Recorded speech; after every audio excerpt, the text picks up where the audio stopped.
Many say para-unity is a myth. Many believe that the paranormal community is toxic, filled with egos, know-it-alls, and wannabe celebrities. Let's clear the air here and now.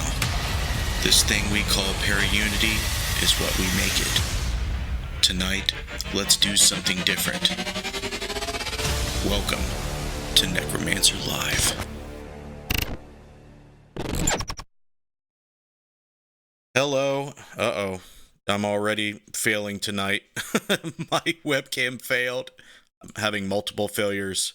There we go. It's fixed. Hello and welcome to the Necromancer Live Show. I'm your host, Justin Brown, and we are presenting episode 79 with Cory and Jen Heinzen, the new owners of the Conjuring House, the farmhouse in Rhode Island that inspired the Conjuring films.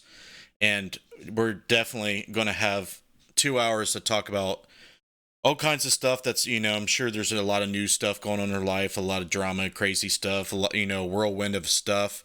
And we definitely want to hear all about, everything that's been going on in the last few months. But before we do, we'll go ahead and read this bio. So for those who don't know Cory, can kind of get a little bit of information before we get started.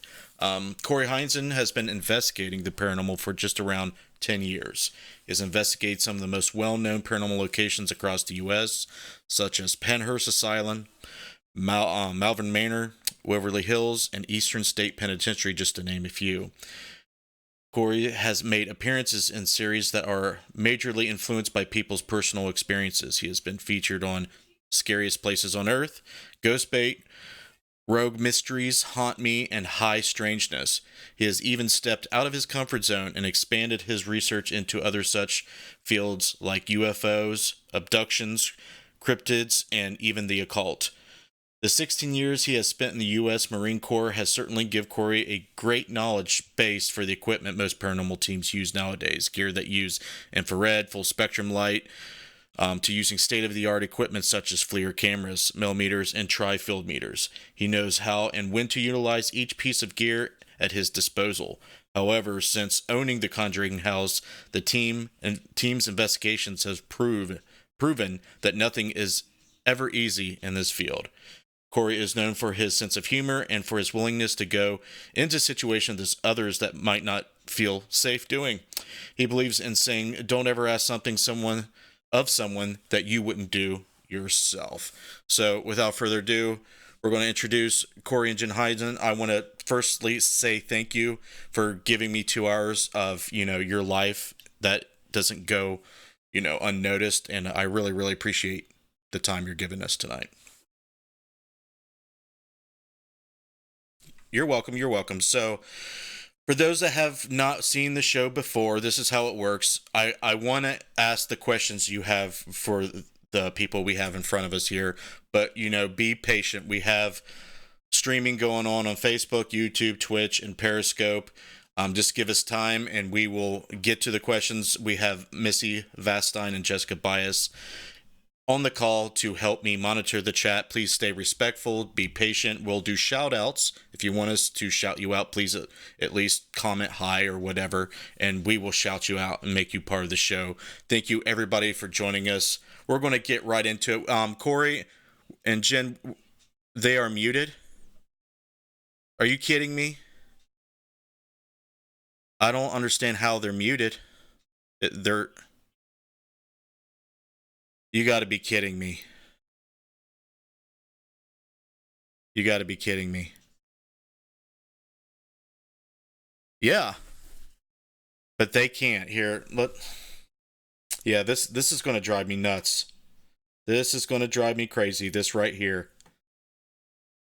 This right here is going to drive me crazy. Let me switch to desktop audio. YouTube's saying the same thing. Okay, I'll switch to desktop audio and see if that works. You guys go ahead and start talking and see if they can hear you again. So how's things been going? We'll test your audio with a question. Things with the farm been going pretty good. Besides the normal gawkers and trespassers and stuff. It's just a normal house. So, So people are insanely trying to get onto the property, take pictures, and ask you a bunch of questions, try to get inside the house, obviously, right? Yeah, there's only been a few that have really been pretty pushy. Most people are pretty respectful. There's always those few, though, that really push the envelope. You have audio now. Yeah, I see that. Thank God. Mhm. So, let's get started. I know we have 2 hours, but do you want to get into how you got into the paranormal? Do you want to let people know, a little bit about that, or do you want to start with how you came across the house? I mean, we're going to let you kind of drive this interview a little bit because I'm not quite sure where we want to start with that. Do you want to kind of give people a quick overview of how you got started into the paranormal and what led you to what you're doing now? I mean, it don't matter to me. I mean, most people are on here to hear about the house. So, We can Okay. start from the beginning. I mean, everybody gets into it for one reason or another. I mean, so, but as far as the house, we ended up finding the house on Facebook, in a group, just a random group I was a member of. I think it was an ITC group, and it was just a random post at like 4 o'clock in the morning. Somebody had posted that the house was going up for sale, and I was like, "There's no way it's going up for sale," because it's been like that for the past couple of years. The owner, she's going to sell it. She's not going to sell it. She's going to sell it. And I had some people that I got in touch with down in that area, and they actually knew the realtor that the owner would go through. Got in touch with the realtor and got to sit down with her, and sat down with the owner once she got back from Britain, and made an offer on the house and ended up getting it, which was surprising. Like, it never even went on the market. So, Wow. So, do you think that there obviously there wasn't anybody kind of like casing it out, waiting for it to go in the market? It seemed like there wasn't a whole lot of interest. oh, there was a whole bunch of interest. It was just nobody was paying attention. Oh, And that's where we're getting a lot of the pushback right now, is because people felt where it didn't go on the market that it wasn't really a fair deal. And it's like, you snooze, you lose. I'm sorry. She didn't have to take our offer. She gave us a number. We gave her, Counter offer, and yeah, and she went from there. And I mean, everything worked out. I mean, there was no way we thought we were going to get it. And it just kept going and going and going. I was like, uh-oh, it's going to go through. And it ended up going through. I was like, oh, wow. Now, That was the whole problem. We wanted it. It was just shocking that it would. So, yeah, that is interesting. So they didn't go through any type of real estate company or anything? she had a realtor, but she didn't have it on the market. She didn't have it.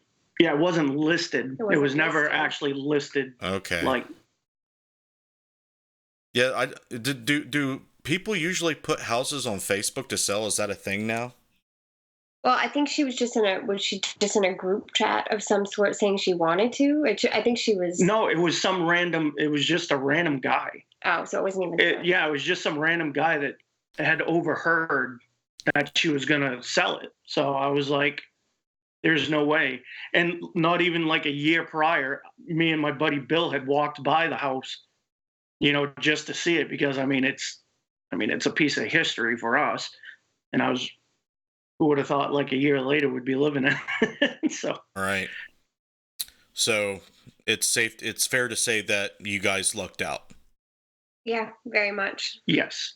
So I'm going to assume that this was not an easy decision. You kind of almost took a risk doing it, right? Financially, not knowing, kind of what you're getting to, but you kind of felt like if you snoozed, you would have lost on the situation. Right.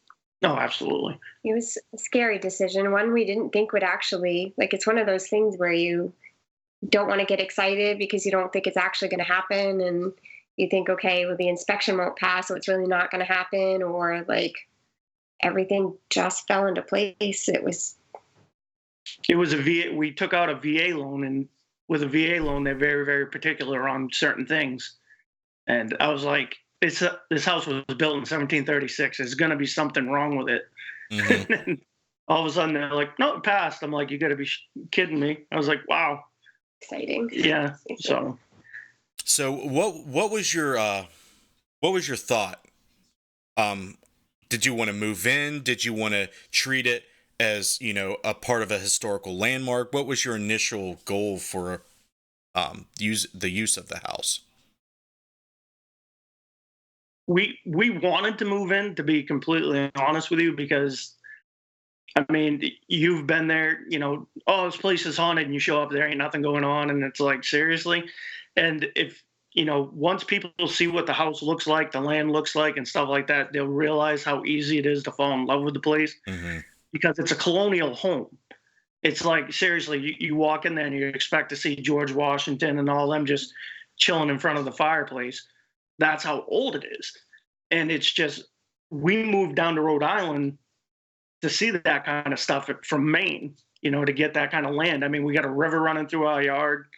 We got a pond, we're surrounded by rock walls. We got 8.5 acres. It's all like standing timbers and stuff. It's amazing. Right.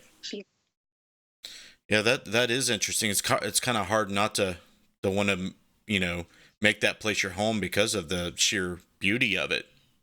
And yeah, so what made you decide not to? Is it because you need to renovate it first, or what's up with that?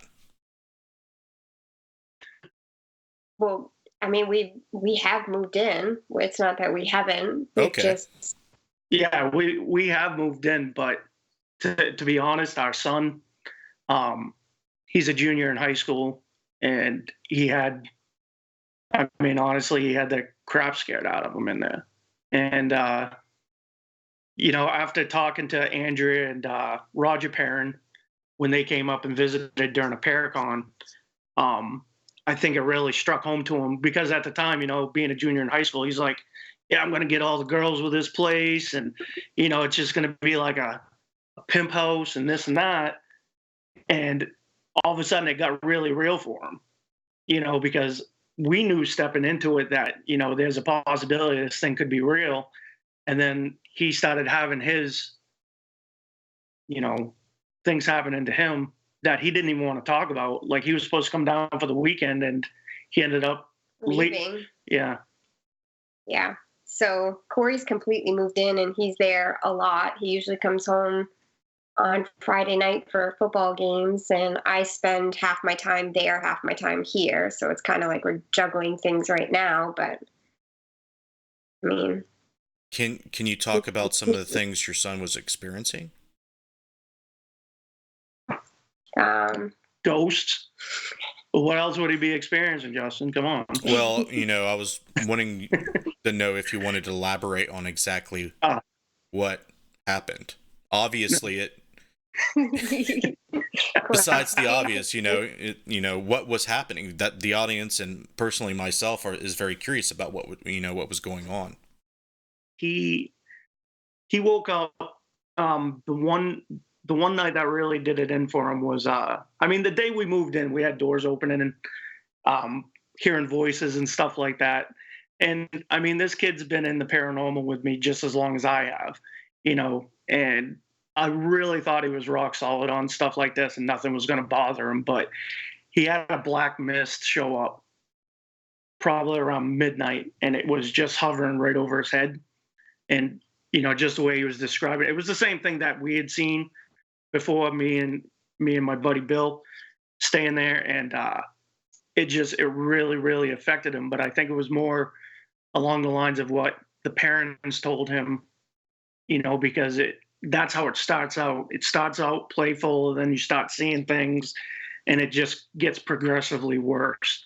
And I think that really, really got to him, because, it's based on a true story, if you will. And, he's just that kind of kid. So, based on what Andrea Perrin has told you guys and other stuff that How would you explain the haunting there? And how is it similar to what you guys are experiencing? I mean, it started when they moved in. They had 5 kids.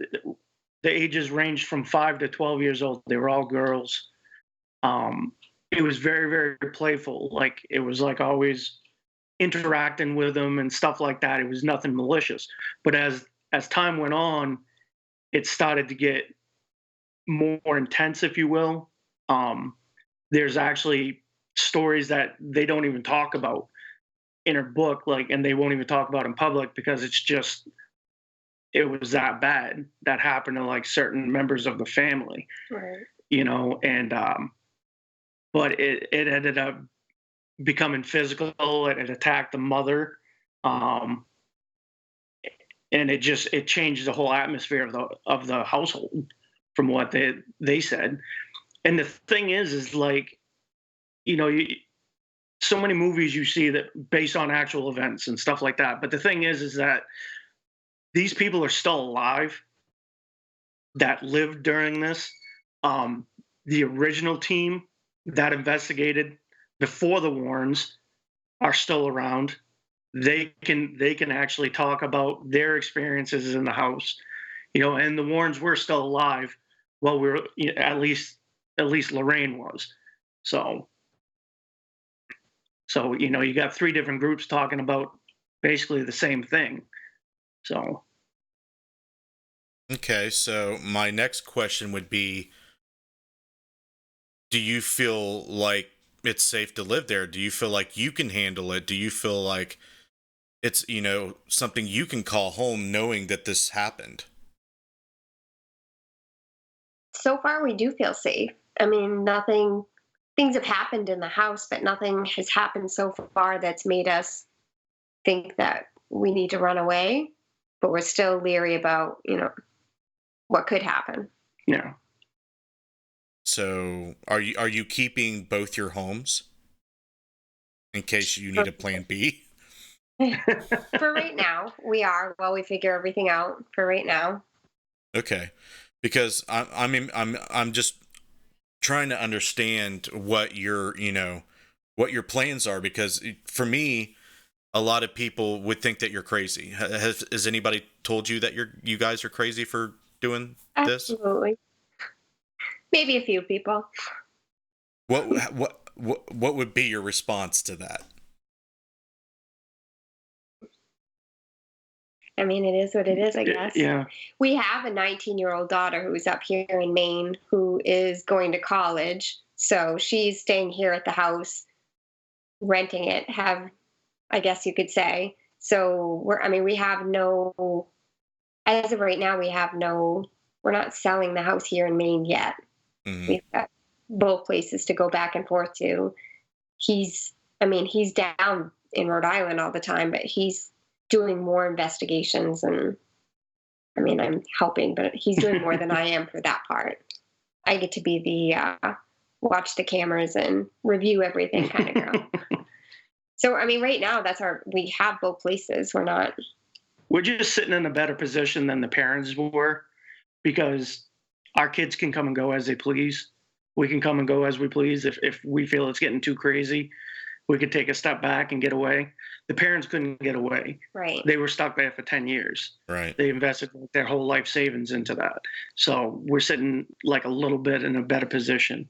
So we always, and it's good to honestly take a break, come home for the weekend sometimes, and just because, and it sounds strange, but just getting away from the house, you can actually feel the difference. And it's nothing evil or anything like that. It's just, God, it's really hard to explain. It's like, It's hard to explain. yeah. Yeah, it might sound crazy, but I feel like we're definitely in a better position than the parents were. I would assume you psychologically are more prepared to deal with what you're a paranormal investigator family. The parents were not. Right. So you kind of know what you're getting into. You know that there could be an expectation of something crazy, interacting with you guys. But Did you feel, kind of like the warning sign though? You thought your son was going to be cool, but he wasn't. Do you feel like he just needs to he'll come back and maybe he'll get used to it, or do you feel like well, I guess what I'm trying to say is, do you think that you're not in over your head? Do you think that you are the right person for the place and capable of handling it? Does Andrea Perrin, I know you've communicated with her. Does she give you any warnings, or does she feel like you guys are prepared, or is she worried? I don't think she's worried. She said that she thinks that we're prepared for it, but at the same time, nothing's normal in the paranormal. I mean, Right. You don't know. It could be something totally different that we deal with. I mean, a lot of the things that they dealt with, we've been dealing with, which, But I do think we're well prepared for it. And she keeps in touch with us. yeah, they always call and check in on us, and we have a lot of friends that check up on us and stuff. But I mean, to say we're prepared as far as investigative wise and stuff like that, probably. Psychologically, everybody can say, yeah, and thump their chest and say, yeah, we're ready for it. But when crap hits the fan, it's a lot different. So because it's gonna happen. I mean, don't get me wrong. I spent 6 nights in there by myself, and I wish I wouldn't have. And that's the honest God's truth. I mean, I have no problem saying it. Did I do it because I had to? Yeah, but I wish I hadn't. I mean, you did, and you're fine. Yeah, I'm still here, but at the same time, it's yeah. I got lots of questions, but we're going to definitely go to the chat. We're going to do some shout outs. If there's any really good initial questions that the chat has, we'll go ahead and ask you guys a couple, and then we'll continue. Go ahead, Missy, and shout out everybody on Facebook, then we'll go to YouTube. Okay, I have Derek, I have Becky Compton, I have Josh Bender, I have Heller Elliott, I have Alan Moy, I have Sandy Griffith, I have Bill Davis, I have Leah Smith, Diana Hilbert, Wes Storm, Wesley Ferguson, and Buster Williams. No one else has commented yet. I have 15, 20 viewers. Okay. And I do have some initial questions that I thought were pretty good. All right, we'll shout out YouTube, and then we'll go to your questions, and then we'll see if YouTube has any questions. But thanks for joining us, Facebookers.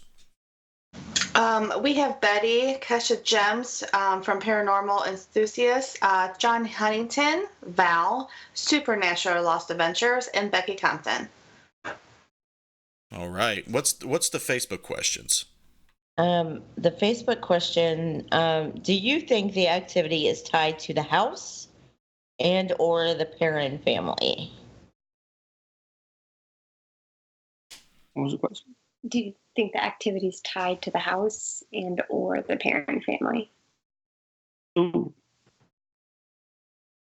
Probably more the house. Yeah, the house. Definitely the land. The land itself, if you actually look it up, that whole area was actually played a big part in the King Philip's War.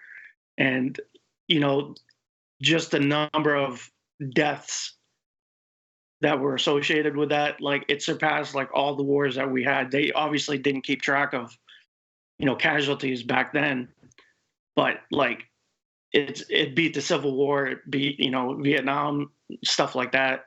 So, I mean, it's just the whole land is stigmatized.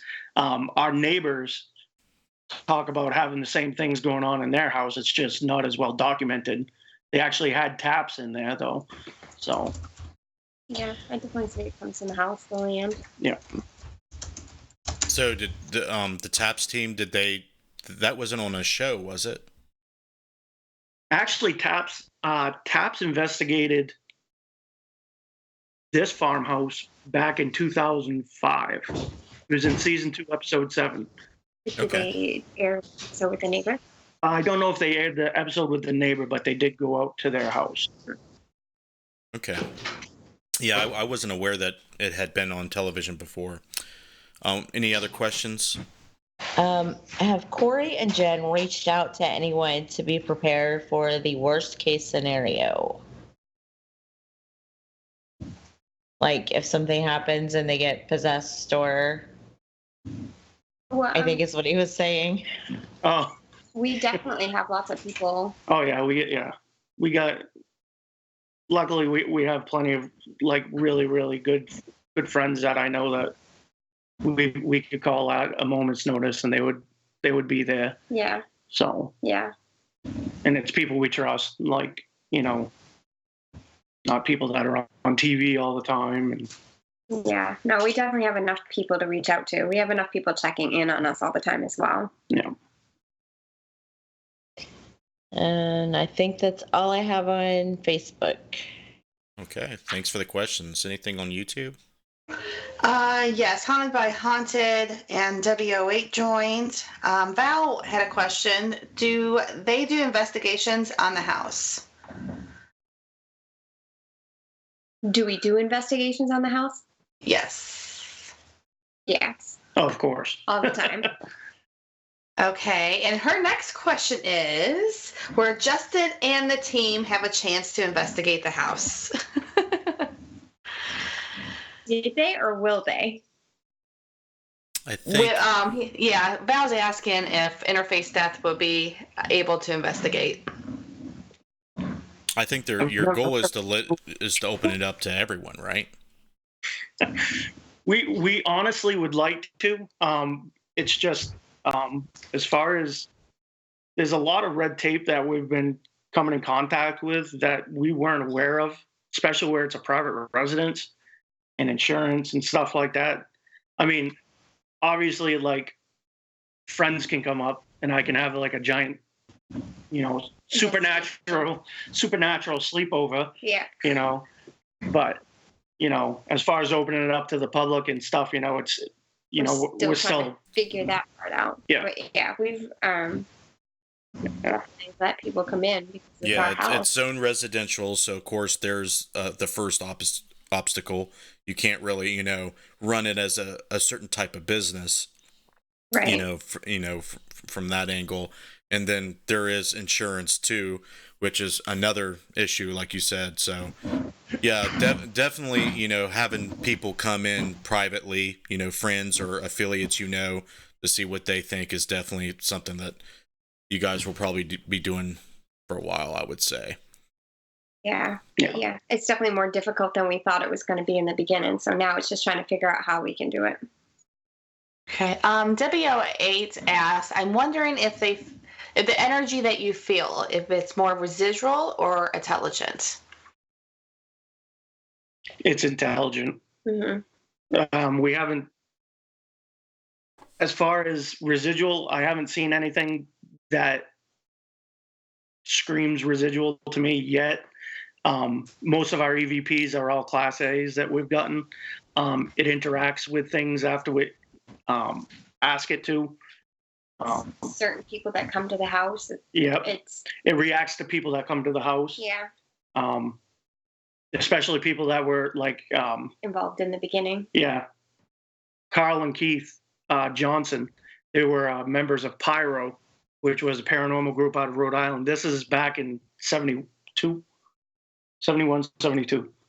Anyways, I mean, they were both 18 years old and they were leading this group, and they went in there and they have no problem saying, you know, they were above their pay grade. And that's why they called the Warrens in, you know, to get an opinion on it. But every time that Carl and Keith come in, like, it usually amps up the, Yeah.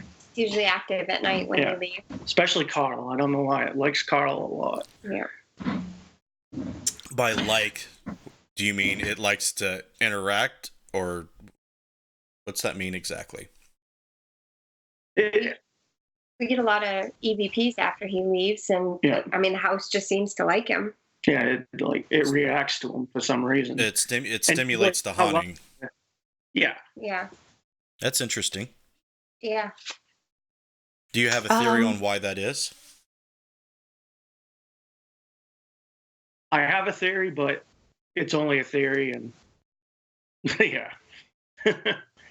I mean, Carl deals with the occult stuff.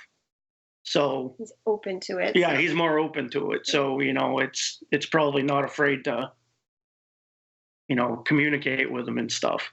Yeah. So. Any other questions from YouTube? Yes. Dan from Supernatural Lost Adventures asked, what do Cory and Jen think of the property? They investigate it, but what's occurring?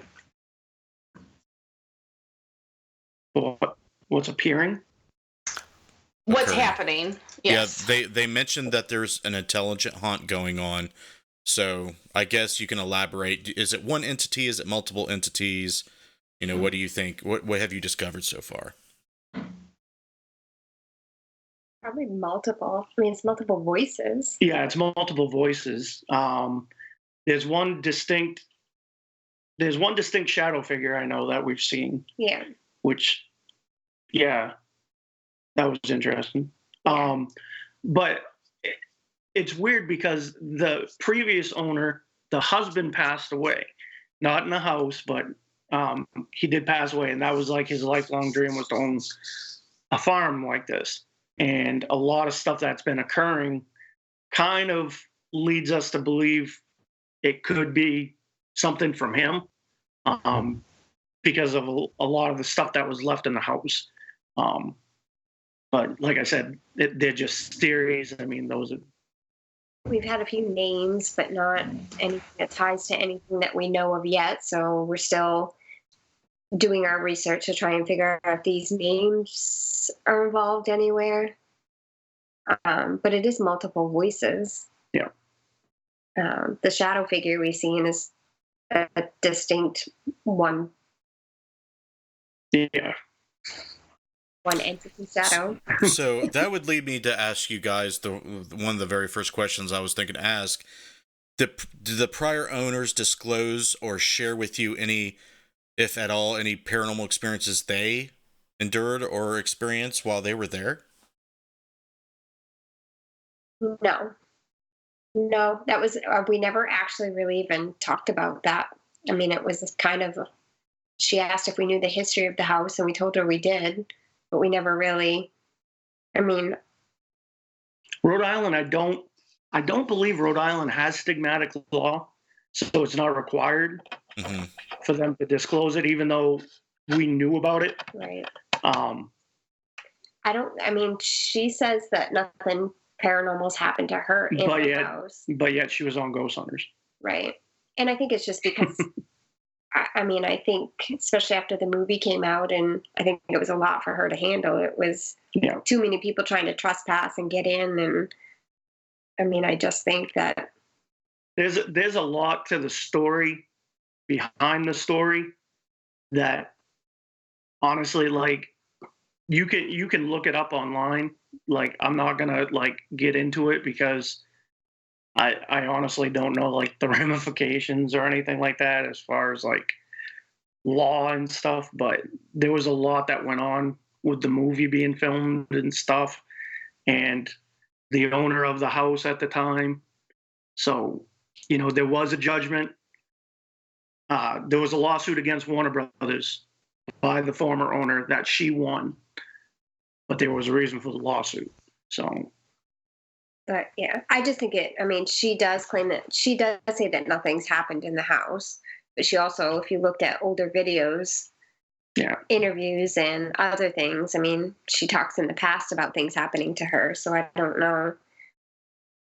I'm not sure. Do you feel like that's strange? What do you think? Because as paranormal investigators, I would assume that would be one of the first things you would be curious about. Did you experience anything, right? Yeah, we just didn't talk to her about it. We didn't. Yeah. She just was give me the keys. Leave. No, honestly, and that's what it. That's what it boiled. We knew what we were getting ourselves into, and it was just, it's a shot in the dark. It's either going to be a hit or a miss, and whether she says it's haunted or not. It's like, that's for us to decide. Us to see for ourselves, not to decide. Excuse me. Right. Because I want to see it with my own eyes. I want to hear it with my own ears. Because I've been to too many places that are haunted, and I don't even hear a pin drop. And it's like, seriously? And I just paid good money to come here. Mhm. So, I'd rather do it on my own. Right. So, But at the same time, there are nights when it's quiet in the house too. So I mean, it's true. you just never know. That is strange. There was the whole thing with the Amityville Horror House where people had moved in there, didn't experience anything. After all that, stuff that was claimed to happened. What is your guys' theory or take on why that is? Why is it that you guys, soon as you moved in, you started experiencing stuff where others, if they moved in, they may not experience anything? Do you think it was an expectation, some type of openness that you had? What do you think made you guys different? I think because going into it, we knew what we were going into, and I feel like we're open to it.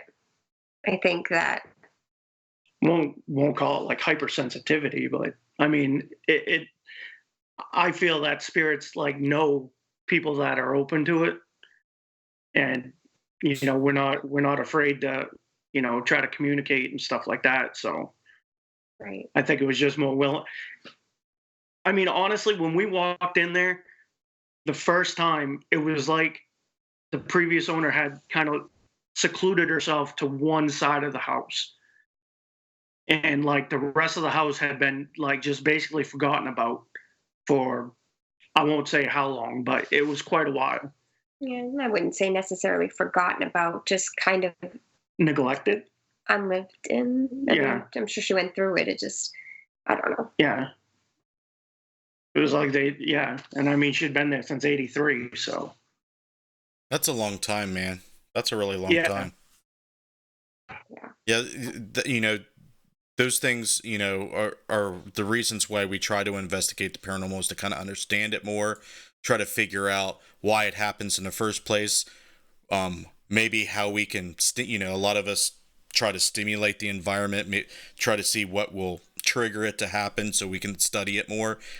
So it's, seemingly very hard to predict when it will happen, so you can study it. So, what things have you figured out that does trigger it, if anything, since being there? So far, mostly people. Yeah, it's certain people.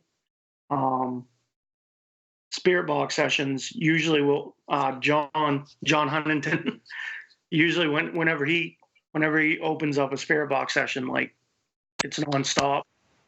Like, Yeah, John's actually on YouTube, and he's been commenting about sleeping there and the shadow figure. So he's very active on YouTube about telling a little bit about his experience. yeah. He doesn't sleep there though. He just lies there with his eyes open. He sleeps during the day. He's been really good there. Him and Bill both have been really good. Yeah, Being able to. they know how to get the spirits going a little bit.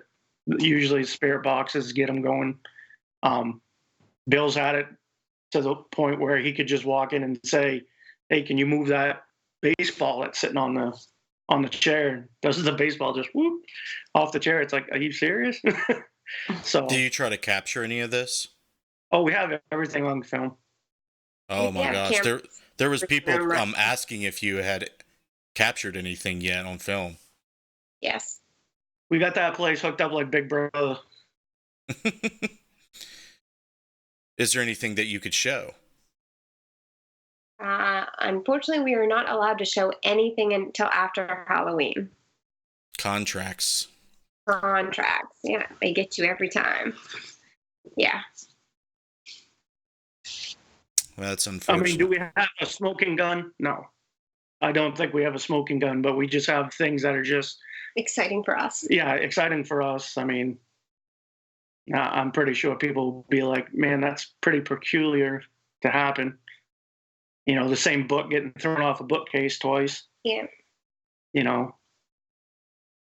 Yeah, that's really interesting. Any other questions in chat? There's one, and then I'll hand it all over to Facebook. Dan says, so what do you plan on doing with the house? and the property since you purchased it? Huh. I mean, it's it's hard to say right now. I mean, as of right now, it's a private residence, and until we can get like the okay and everybody's on board, opening up like a bed and breakfast or something like that, or Yeah. I mean, we're working to try and figure out what we can do, like what the town will allow us to do, what we can do legally with the VA loan, like what we're still trying to figure out what we can do, what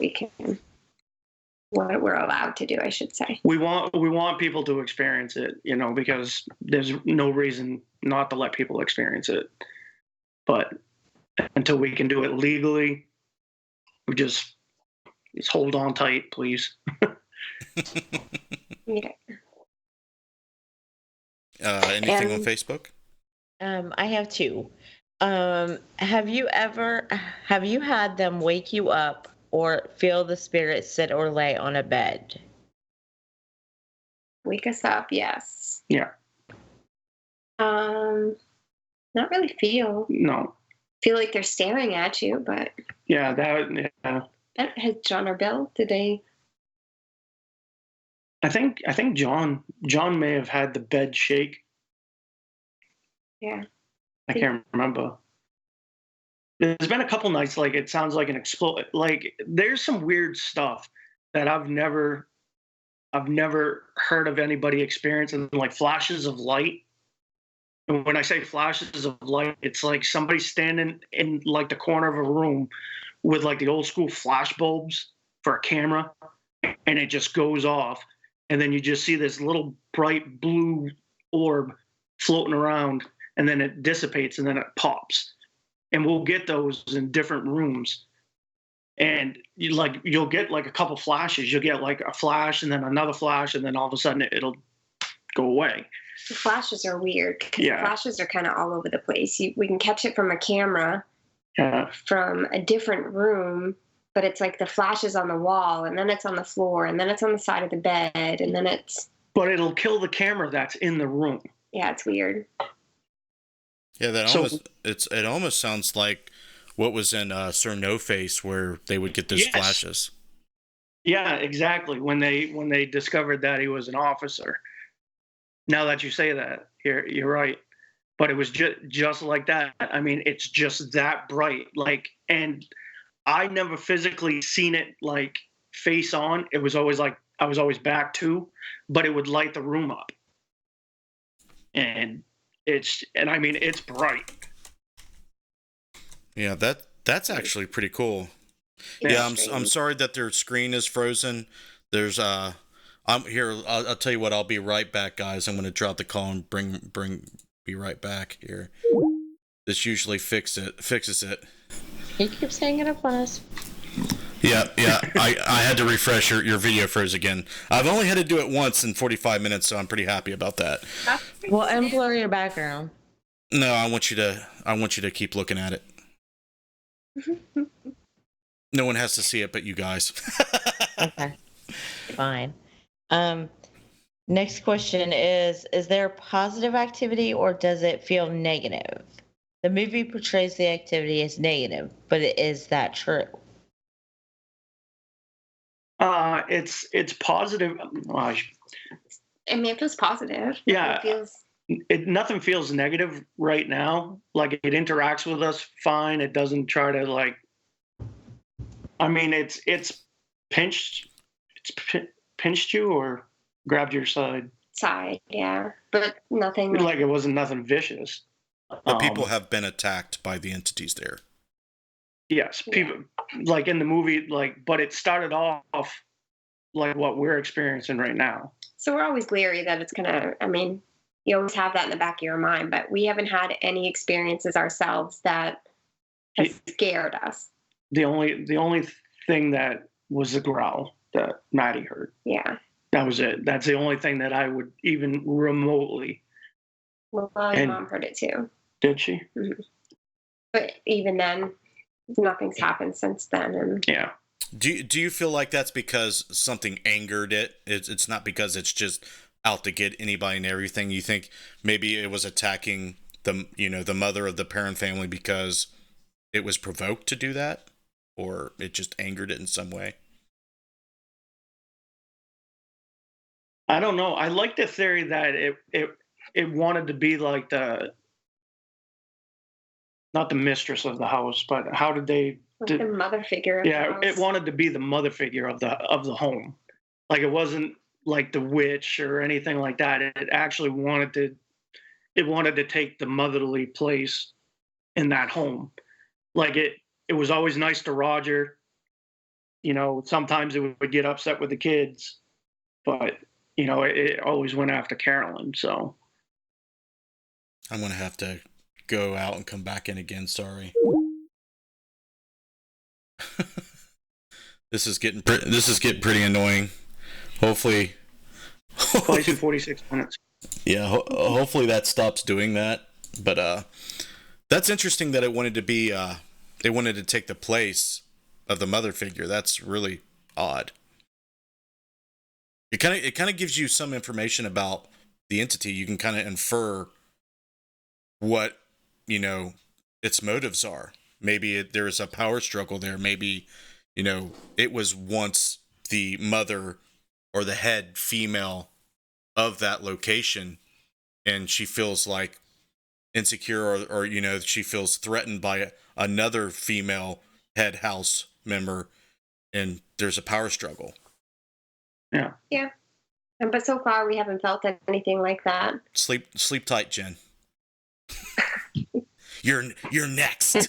Cory's there. I sleep pretty good. I won't sleep in the house alone.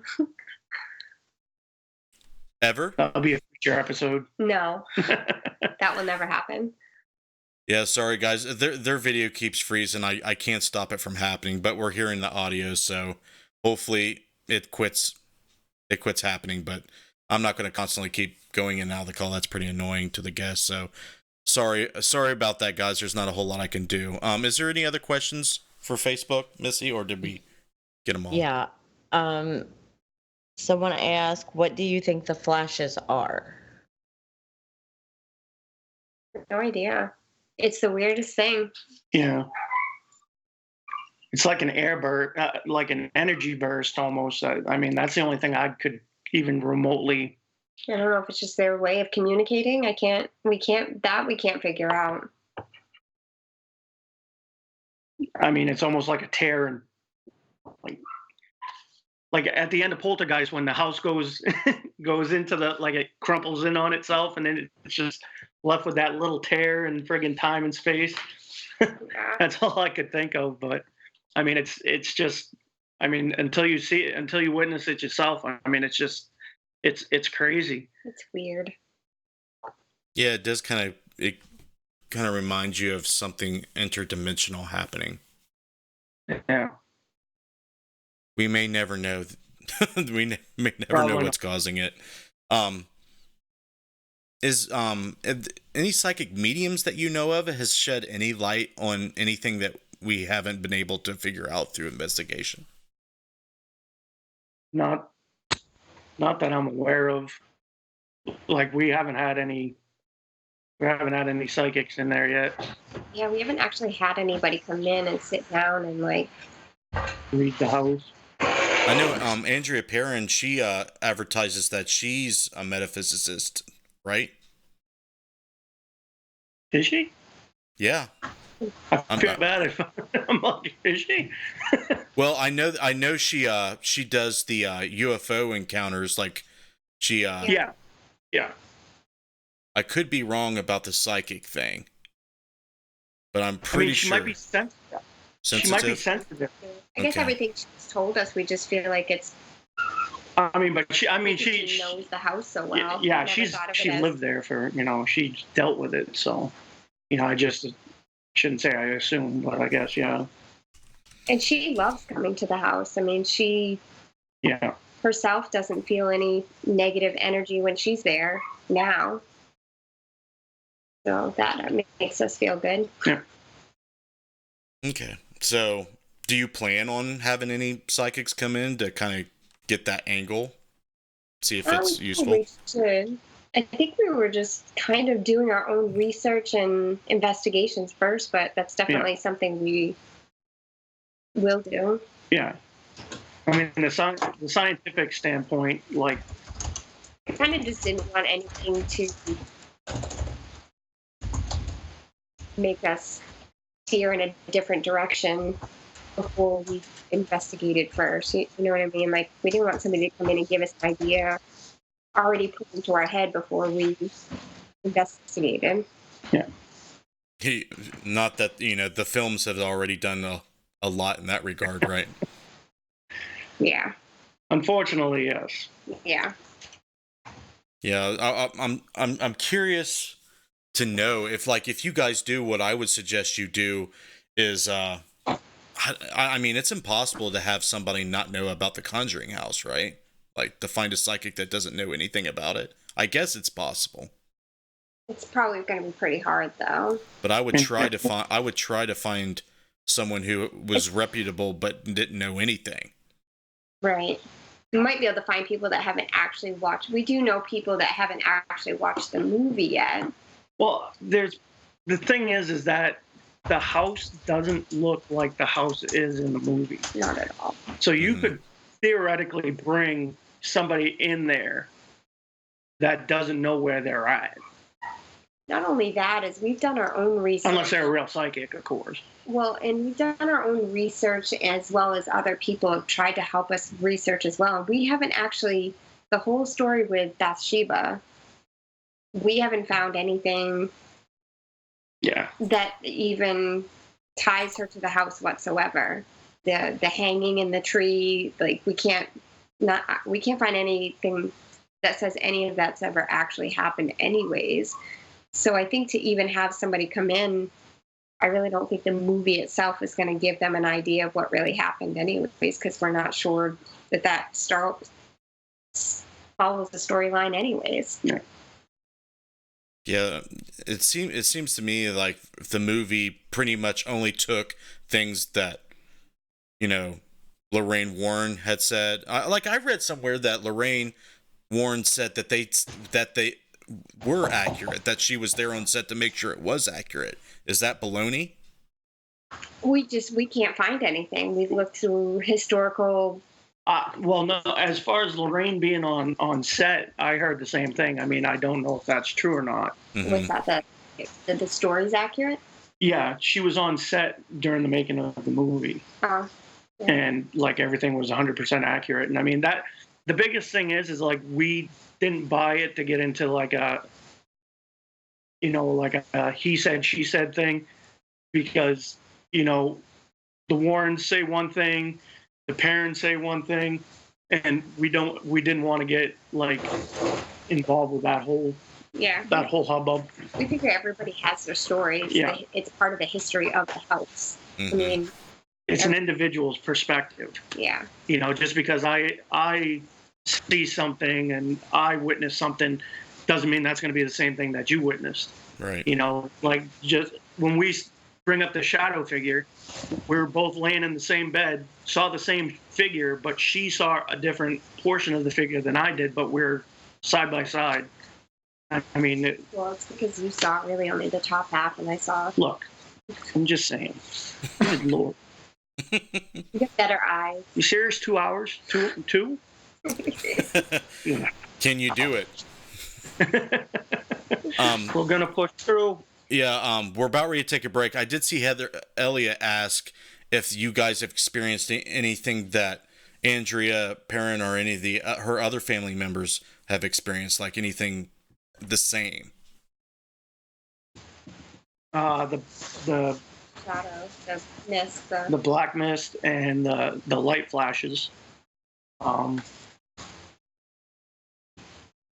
Yeah, that's about. I mean, other than like doors moving and like, I mean, feeling like something's touching you, like, but not like the whole clap thing, like nothing like that. No.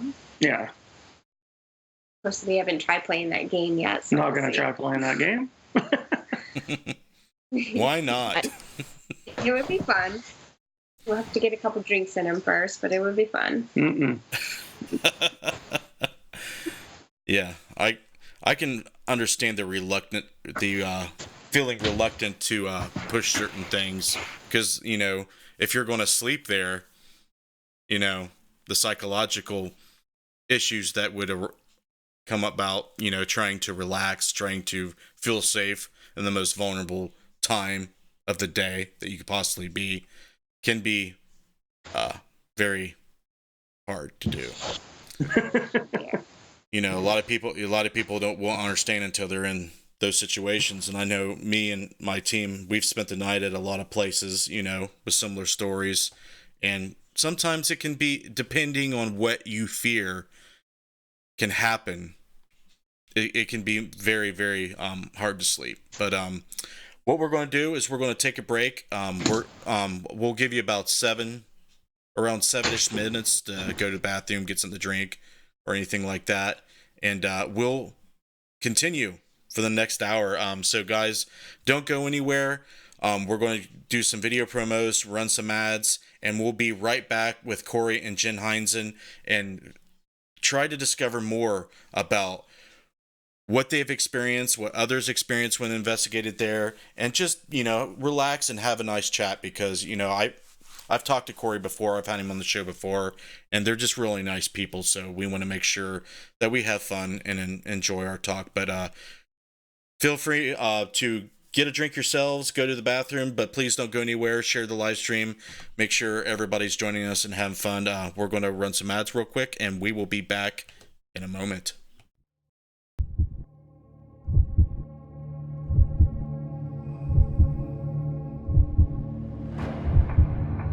Do you have that drive? I don't hear them. You're muted. It says they're muted. That morbid curiosity to explore the darkness. They're like, oh, break time, awesome.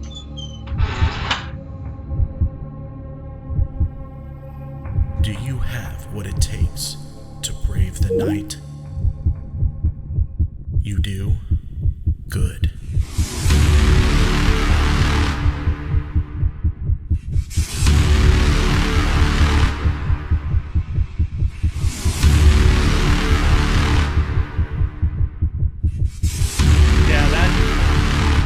This whole friggin', I'm telling you, man, like,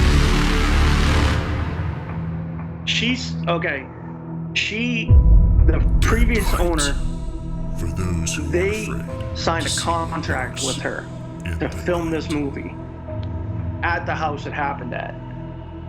So she was gonna make like something like 6 figures, something like that, and she ended up, she signed the contract, everything was cool. James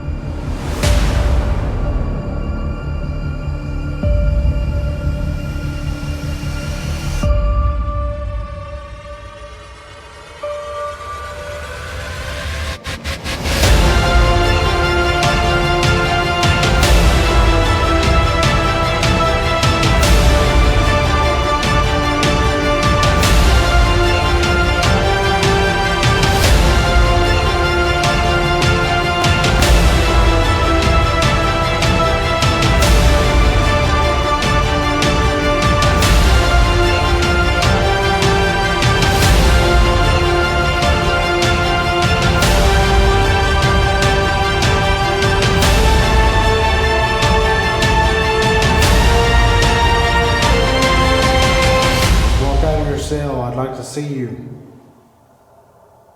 What the fuck was that?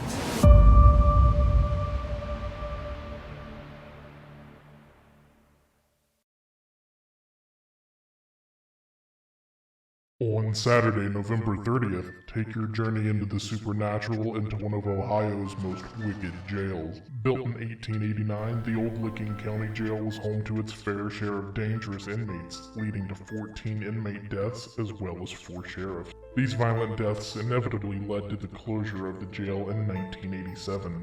Join us for a night of history and an overnight ghost hunt you'll never forget. Your journey awaits.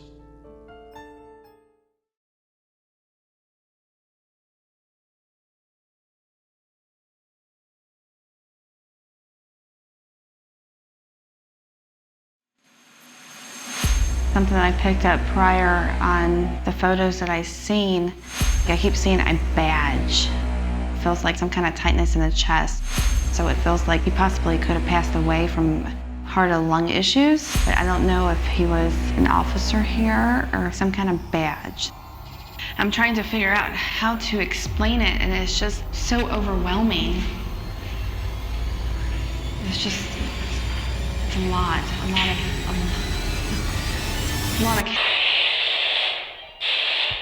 Whoa. My camera just stopped. I just got a complete shutdown of my equipment.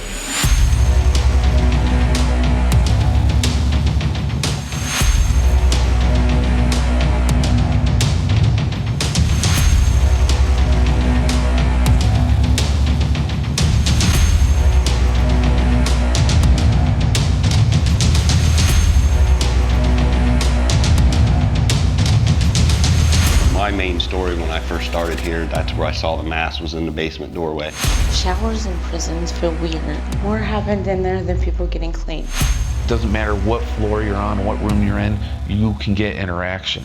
This is one of the most haunted locations that I've been to. Just walk out of your cell. I'd like to see you.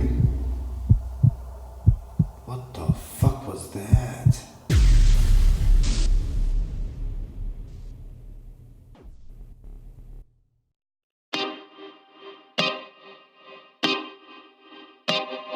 This is Jason Bland, host of Midwest Paranormal Presents Paranormal Soup, where we stream live as a webcast every Sunday night, 11 p.m. to 2 a.m. Eastern, with guests who will blow your mind. Live ghost box sessions where you can call into the show to see if the spirits will talk to you, and the world wide web of weird with the latest in paranormal news and evidence. We're bringing the weird every Sunday night, 11 p.m. to 2 a.m. Eastern on our Facebook page and YouTube channel. Don't forget to follow and subscribe.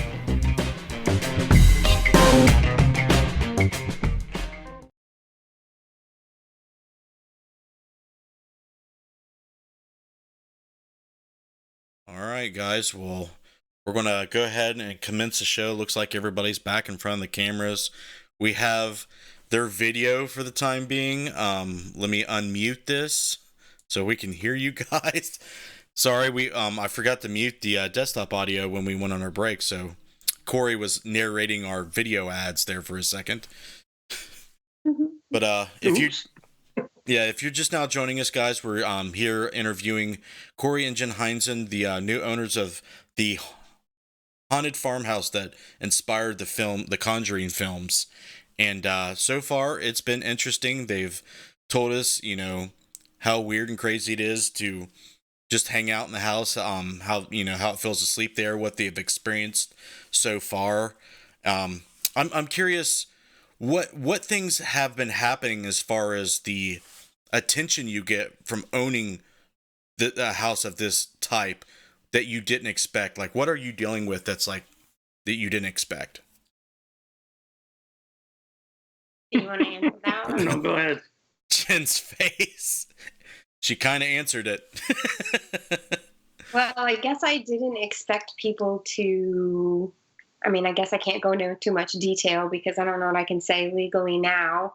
But I didn't expect people to be so malicious and try and cross onto the property and take pictures of our license plate and post stuff like that on Facebook. And what? Yeah, I guess I expected people wouldn't be. The thing is like trolls. That's all they are. I expected it. I guess I just didn't expect so much stuff to be so personal. I expected people to say what we're doing is wrong or, but I guess I just didn't expect it to feel like it was so personal. But right. That's done and over with, and that's the worst part of it. Well, I'm sorry to hear that you had to go through that, but I guess, when you stick your neck out there or you draw attention to you, whether it's intended or not, it kind of brings out the good and the bad in people, and that's unfortunate. So I'm glad that it's simmered down and has stopped. And if you're watching this, don't bother him. Be respectful. Maybe if you emailed them or posted on their Facebook page, hey, can we take a photo? They'd be like, okay, come by at this time and you could take a photo, or, please don't come in and just think that you're going to take pictures of a license plate or feel like you're just going to sabotage everything there is that we're doing. It's just not worth it. It's not very respectful. I just don't get it. I guess haters will be haters. I don't know. I expected haters to be haters online, and like I said, I just didn't expect it to feel so personal. Like, I didn't expect to feel nervous to walk outside the house and wondering, are we going to walk into somebody who's already out there? Like, and it's different. It feels different when it's a hater outside as opposed to like people who really are generally interested in the house and want to see it. We don't mind those people, but right. We love that people are interested in it. So, do you guys try to? I mean, do you approach the investigating the house the way you would do any location, or is it different because you're kind of living there, or do you set limitations or boundaries or anything? I think it's different because we're living there. Yeah, I mean, we're not as open because we're living there, so we do kind of, we do set those boundaries and stuff like that. I mean, we've on occasion pulled out a Ouija board or something like that, but really, yeah. You say it like it's a bad thing. Maybe. Well, I honestly don't feel like it's a bad thing, but I mean, I was curious about what you think. Obviously you think the Ouija board is safe. You don't think that, there would be any negative side effects of doing that. There always can be. I mean, if you use it correctly. I mean, that's the way I've always felt about it. Always be respectful and treat them as you would want to be treated. And I've never had any issues. So how did the Ouija board session go? Did you get any interaction? Nothing. No. It was a Ouija board. It just sat there. It's like, but John's used it before and had some success. Yeah. So the most success that you've got as far as communication is through spirit box devices? Yes. Mostly, yeah. Mostly spirit boxes. And then just whatever we have on camera. Yeah. But like as far as communicating, spirit boxes, I guess. Yeah. Does it show a willingness to communicate? As far as the cameras go, I feel like it's super smart. Like with the cameras going out in the room where the lights are already going off.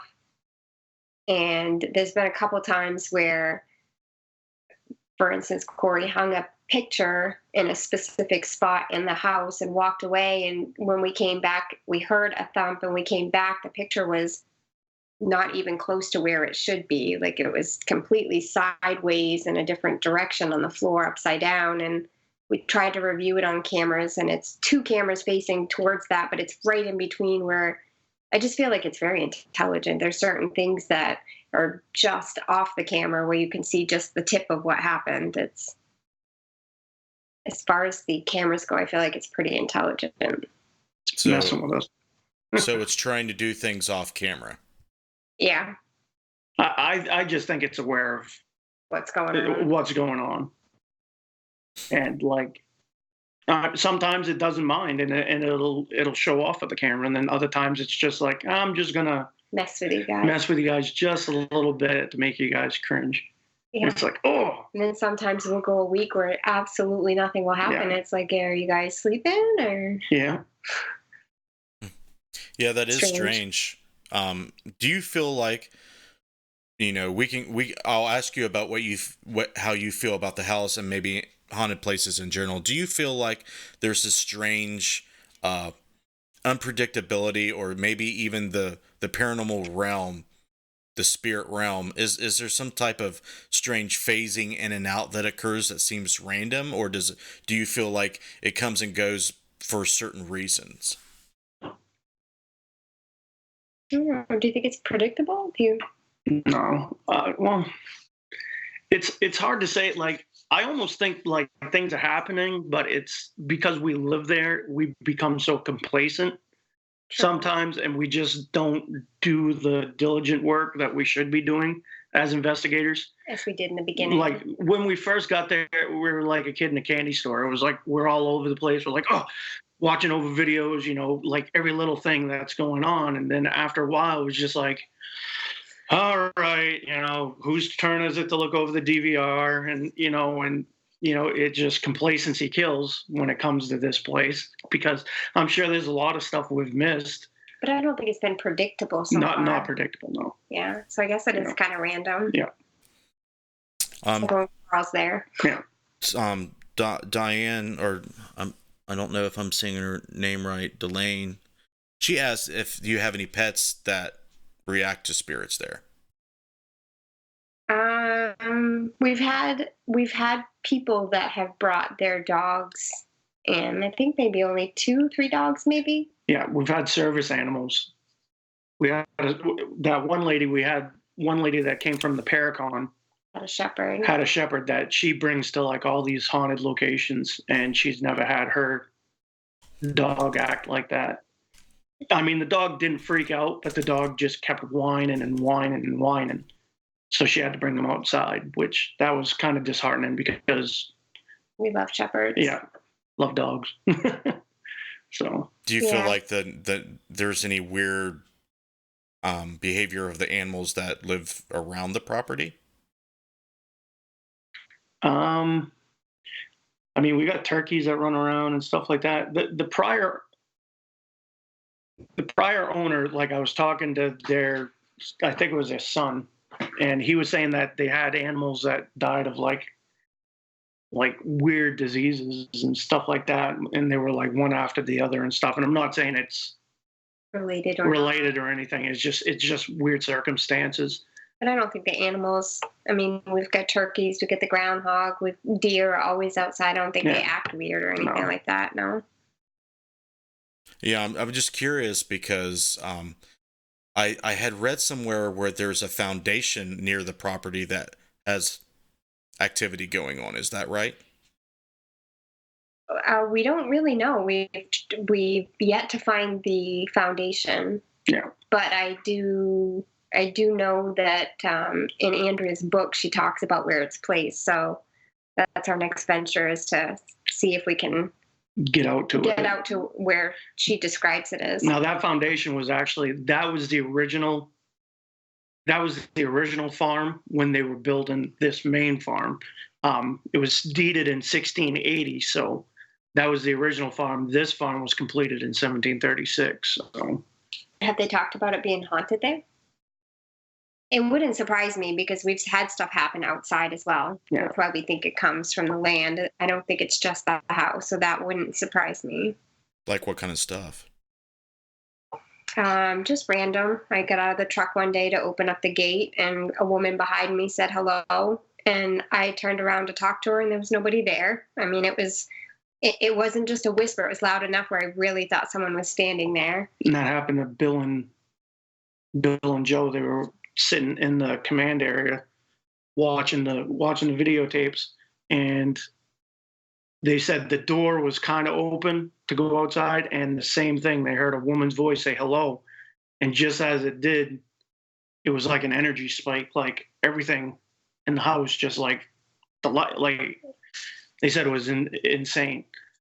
So it was like, the first time I visited the property, I saw a shed outside in the woods, and as I got closer, just checking out the land, the shed was gone. So that was before we even purchased the house. That kind of was a shed, almost like I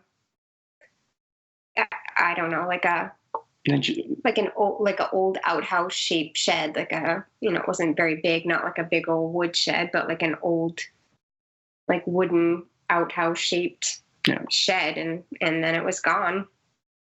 So people.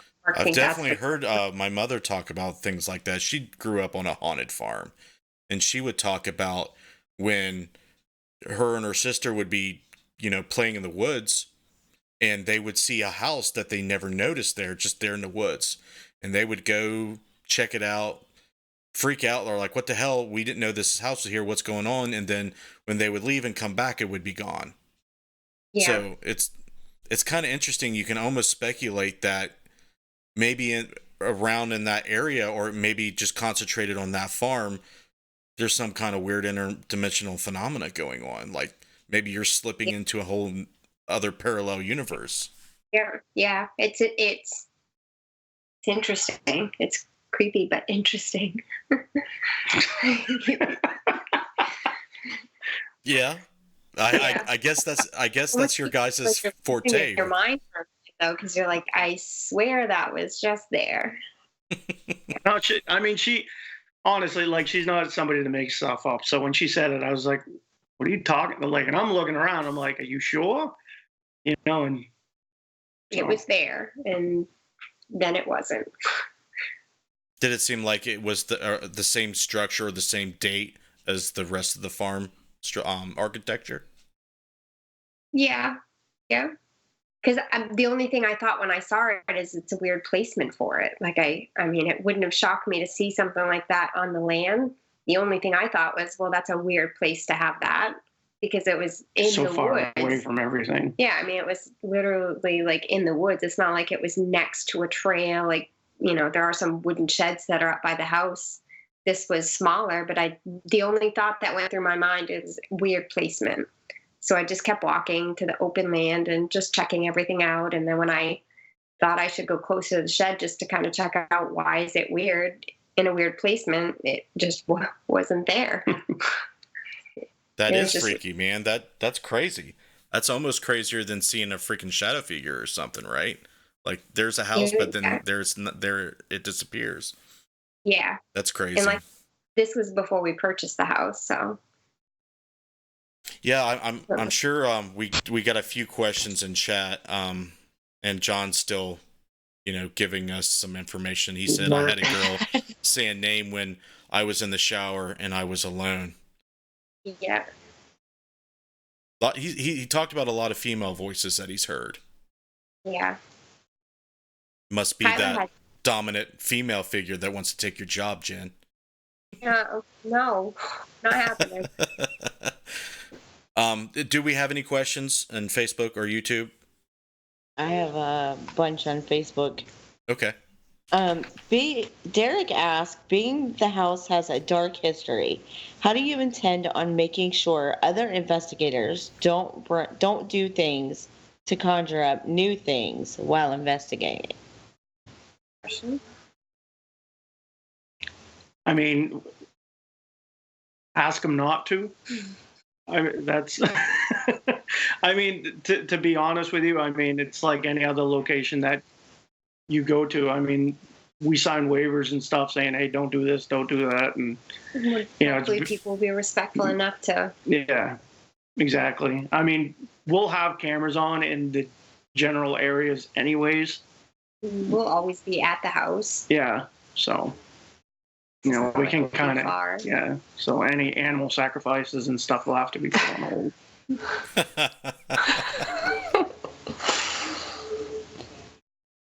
Any other questions? Have you ever experienced anything the exact same as the parents experienced? That was already asked. Okay, I didn't know that one was already asked. I'm going through them.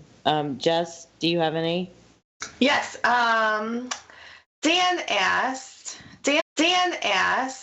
Dan thought it was attached to the family. Do you think it's a different entity now?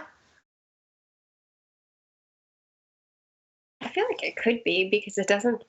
Well, no, because we got an EVP down in the basement that said it missed Roger. Yeah, true.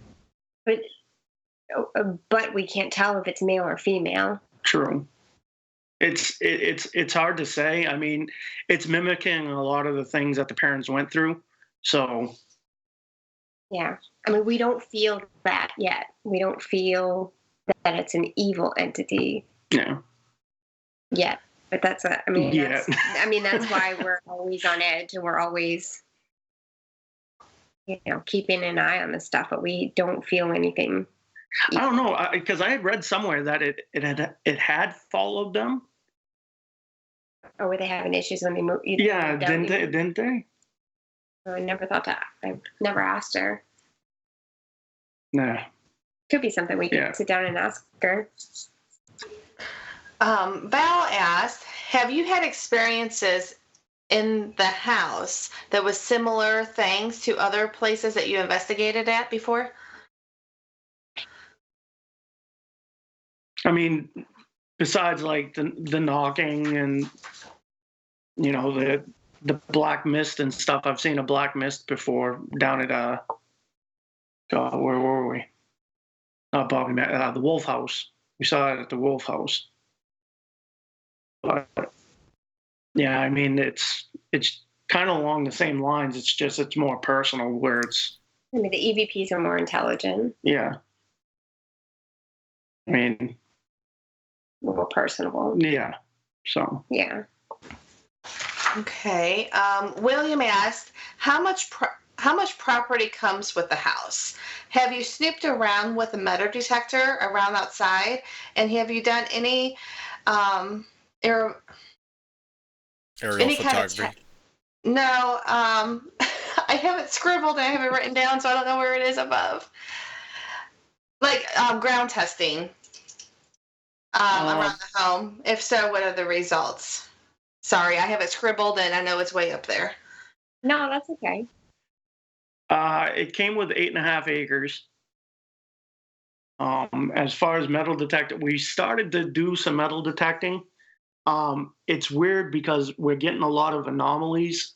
Like as far as the rocks appear to have like a metal signature. So we're getting like false hits everywhere, around, and we're getting like huge hits. Yeah, we started to dig up the lawn till we realized. Yeah, we're digging up our lawn, and it looks like crap now. And it's like, and all it is rocks. We didn't go overboard. Yeah. We can't figure out if it's the metal detector because it's not a brand new one. It's one we got from the pawn shop. So. But, I mean. We've tried. That's definitely. Yeah. But we are sitting on a giant aquifer. So. Who knows what's going on down below there? So. Okay. He also said it's such a nice piece of property. Are you guys looking into develop anything on the property? Have you thought about that? Like a potential, there's such a potential to have a garden on the property. They used to have a garden. Yeah, I guess their garden. They had a wicked nice garden from the pictures that we saw. I just don't have a green thumb. I'll be honest, I don't either. I have a hard time keeping plants alive.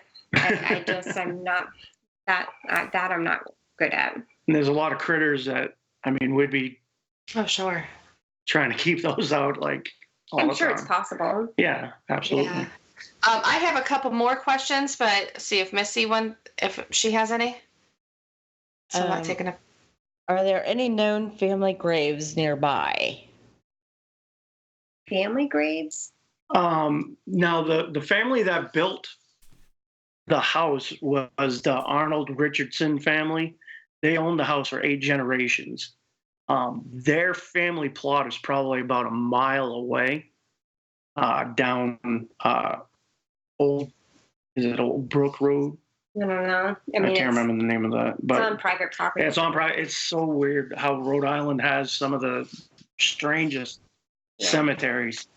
But that would have been part of the property owned way back when, though. Yeah, because the original property was like 200 acres. Right. Wow. So it would have been on property back then. But now it's on private property that somebody else owns, obviously. But on our land, I don't think so. No, there's a pet cemetery. There's a pet cemetery. That's about it. Great. Yeah, kind of creepy. But. You might as well throw a pet cemetery in there, right? Why not? Right. Any other questions? Did the activity spike once Lorraine Warren died, once Lorraine passed? She passed before we bought the house. Actually, she passed just as we discussed buying the house. Yeah. I would wonder, I would find that strange if it did. Right. I would have loved to have talked to her, had her in the house, and yeah. There are some people in chat that, besides John, that it sounds like they've been there, like Diane Hilbert. Do you know Diane? Yep. She wants to know if the pantry door still opens. If what? The pantry door still opens. The pantry door? Mm-hmm. Pantry door? Was that after? I mean, I think it's only happened once, and that was. With the washer and dryers? Or are you talking about with the outhouses? She must be talking about the kitchen. I mean, the random doors open all the time. Yeah. I think the kitchen doors have only opened, all the cabinet doors open once. Yeah. Oh, Well, okay. you yeah. guys No. have been there. That's happened. We were not in the house, No. and we had just taken down all the camera systems and brought them back to exchange them because so many weird things were happening with them. We couldn't figure out if it was the camera system itself. So we took the camera systems back, went to Best Buy to exchange them, came back into the house, and All covered. the chair in the dining room, one chair was pulled out to the middle of the floor, and all the kitchen cabinet doors were open. That's crazy. Yeah, Diane Hilbert said yes, the laundry room. Oh. I don't ever remember that opening. No, it's happened Oh, before. it has? Did it happen when she was there? I wonder. Maybe. It's happened before. I don't remember it happened recently, though. But again, I think it's just Sorry. because we're so used to everything. I that find when- this crazy that the woman that you spoke to that owned it didn't experience all this. Like, that's crazy. That's the thing is that if you go back like on YouTube and stuff like that, she talks about these things. I think that she definitely experienced things. And if you talk to her now, she says that there's a scientific reason for everything that happened, especially like the doors opening. It's an old house. Oh, so she's one of those. She doesn't want to be judged as someone crazy or a believer in things that she may not necessarily.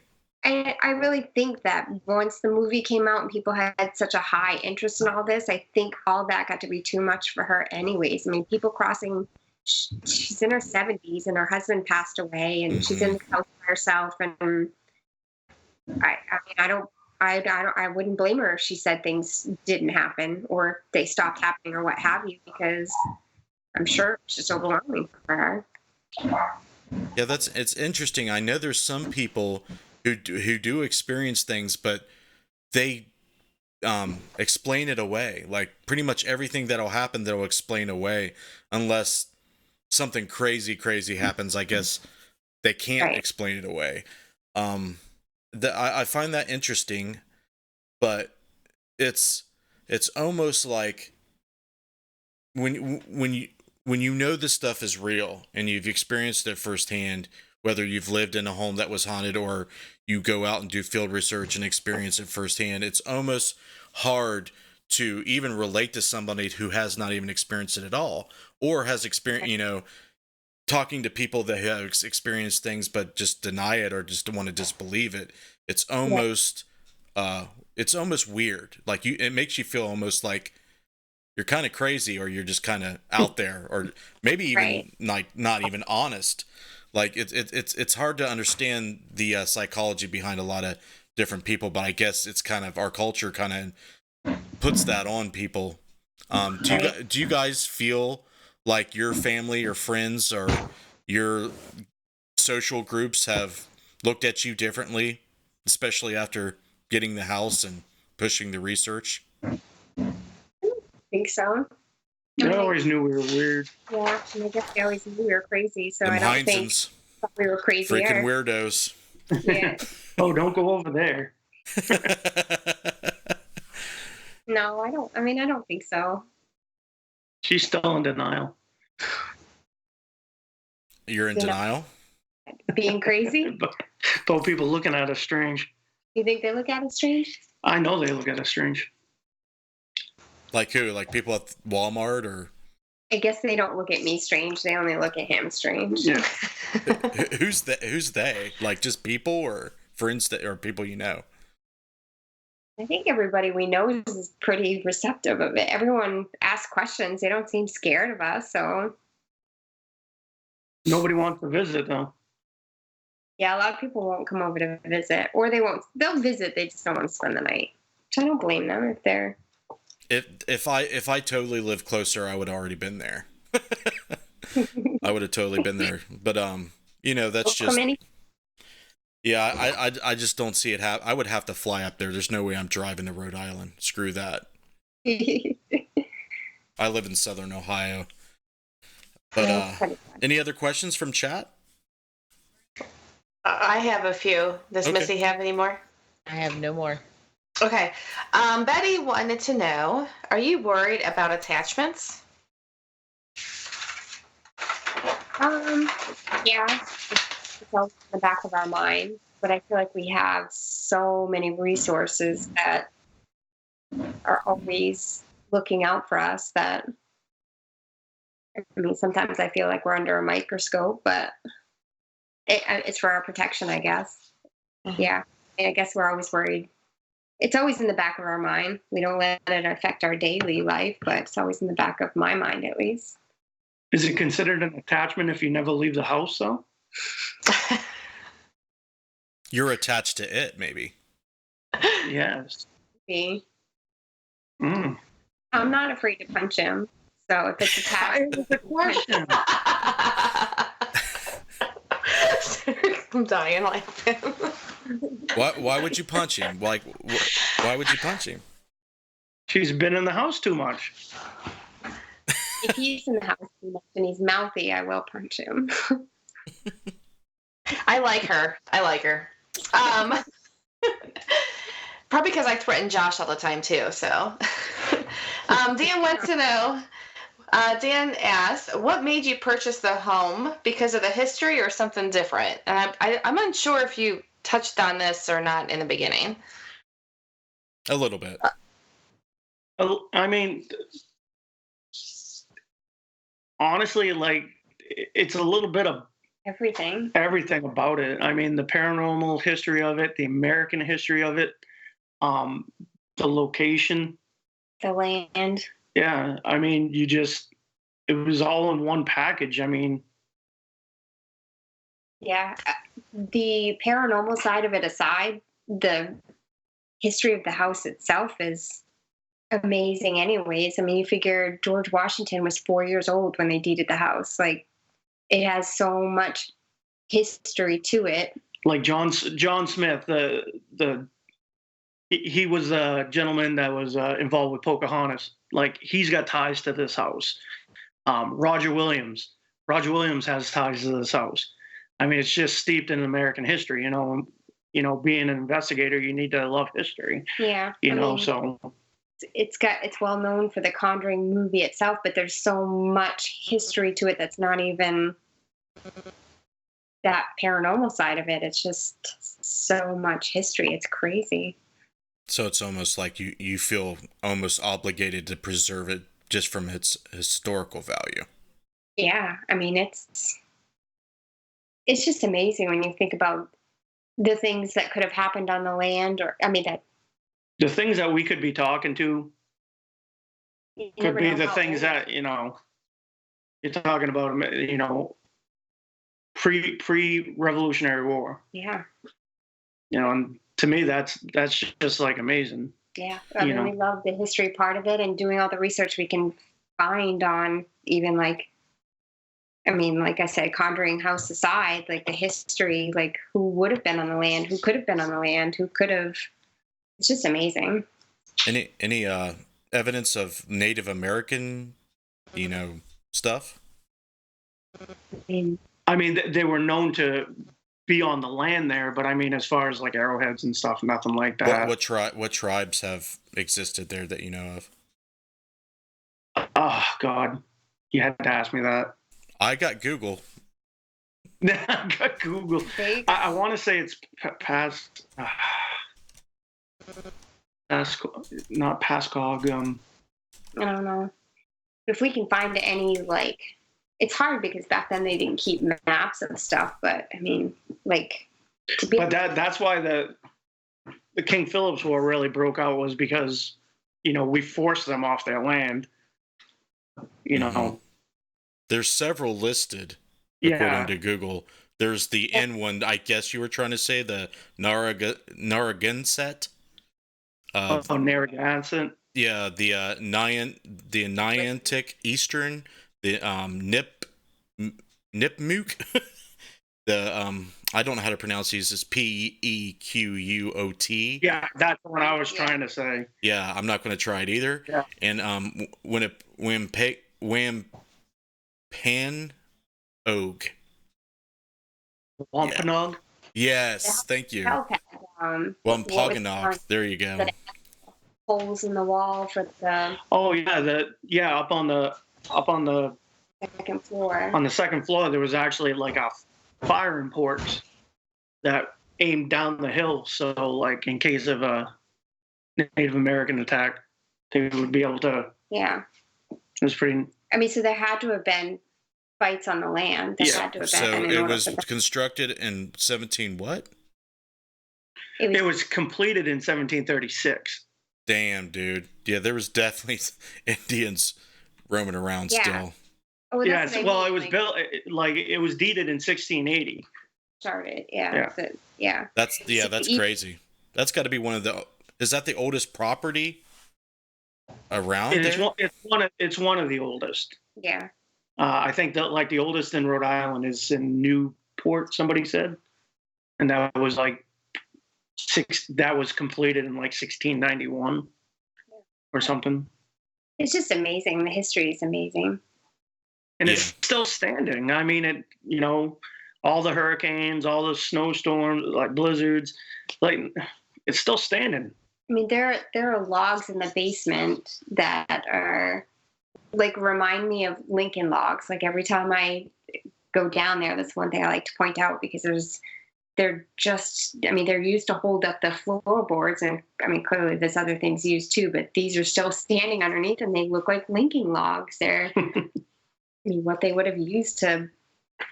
It's just crazy. The history is just crazy. Yeah, amazing. That's something that the Conjuring films didn't really flush out, like how old the property was. I think that would have made it much more interesting. Oh, absolutely. Yeah, well, because more could have been. There's so many other things that could have been causing the haunting. It's just they focus so much on this Bathsheba, who's the witch who supposedly hung herself, which she wasn't a witch, because Bathsheba Sherman actually, she was a Protestant. She's buried on consecrated ground, but yet everybody's like, oh, she's a witch. I'm like, it just goes to show you that. And she died of natural causes. Yeah, she died of a stroke at like 71. She didn't hang herself. She didn't murder anybody. It's like, seriously, do your homework. Yeah. This poor girl, like, she's being terrorized in her afterlife because a movie drug her name through the dirt. Yeah, her gravestone itself has now been taken away from her from the grave because people have vandalized it so much. I did notice that John Huntington and I forget the other guy's name was doing live streams up there, and they had shown that. Yeah, that's crazy. We do have some more questions that I'd like to get to that I've seen in YouTube.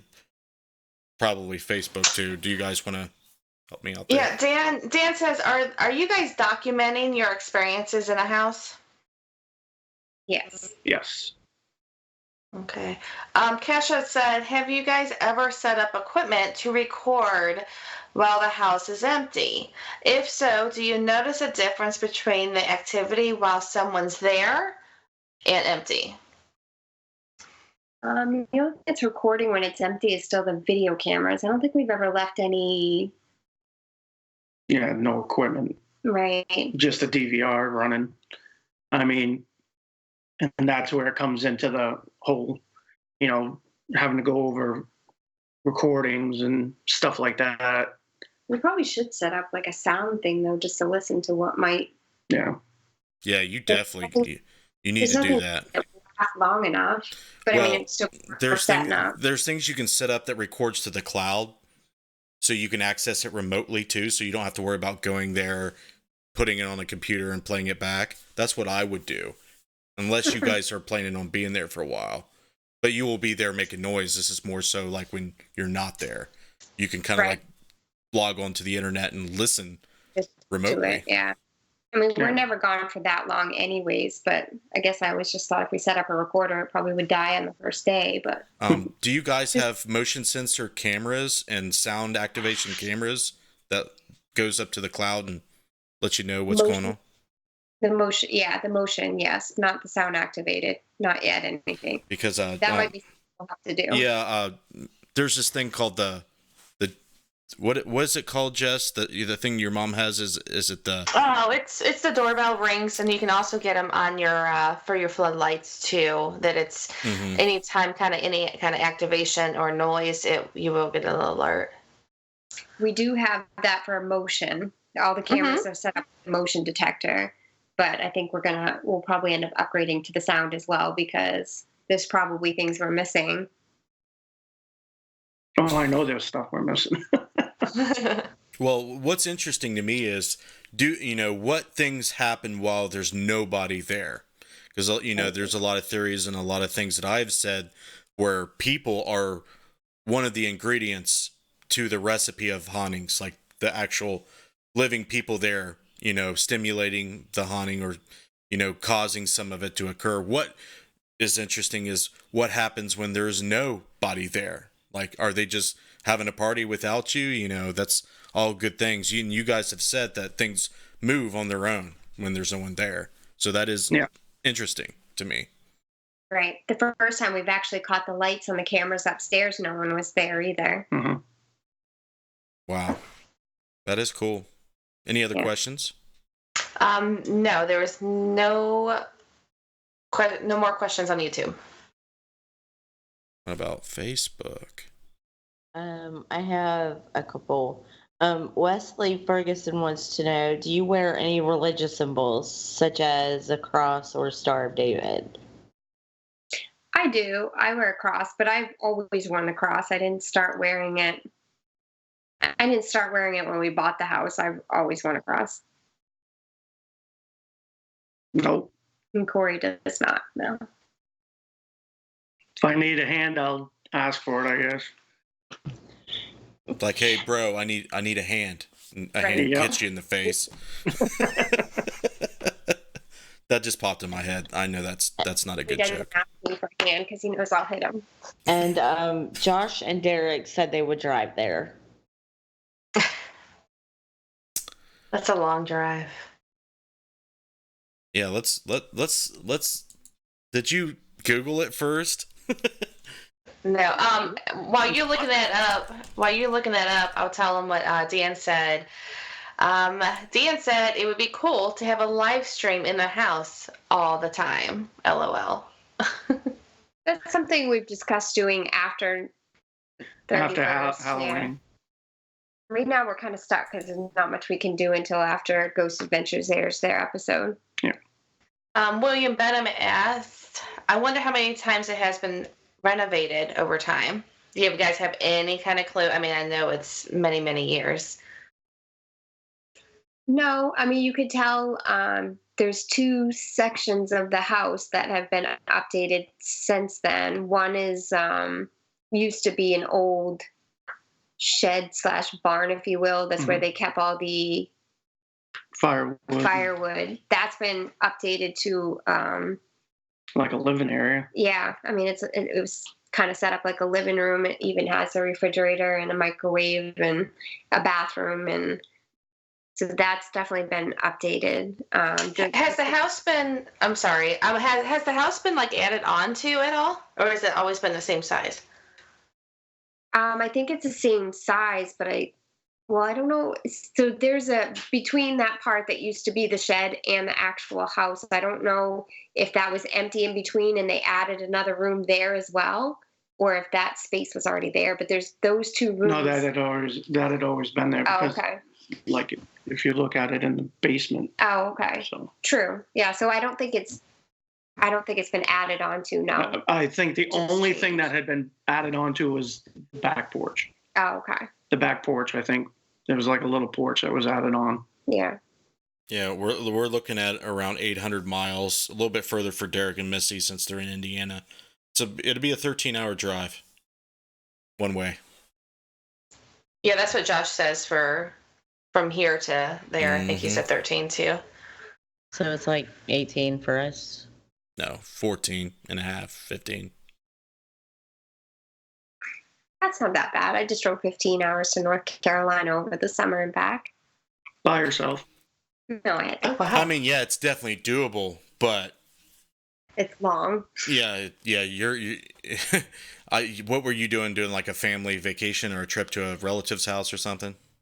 Yeah, my sister lives there. Yeah, so taken a drive before. we would have to pay for the travel, pay, well, if we decided to sleep at the house, we wouldn't have to, pay for a hotel or anything. True. So that would probably be the only way I would do it. You can't come all that way and not sleep at the house. Yeah, you have a point. You definitely have a point. Except for Josh. Josh snores. We know, Oh, Cory. Lord, we know. Everybody's like, yes. William. Any other questions? Nope. No. All right. Well, do you guys feel like you obviously can talk about the Ghost Adventures crew coming to the house. Do you feel like that's going to have more of a positive impact on your situation, or are you kind of nervous about how it will pan out? I'm kind of nervous. We don't have a clue what it's going to be. It's not like they show us ahead of time where we just kind of left in the dark on it. We're not sure what it's going to look like, so that does make me a little nervous. Did you put like any stipulation on what they can and cannot do, or? No, not really. So can you talk about like how did they approach you? What did you tell them? Can you talk about anything like that? I don't know if we can. I don't think we can. Put it this way, like we bought the house on the 21st. On the 22nd, they contacted us. Yeah. It was after. Wow. Did you post something on social media when you bought it? The day you bought it? Yeah. Okay.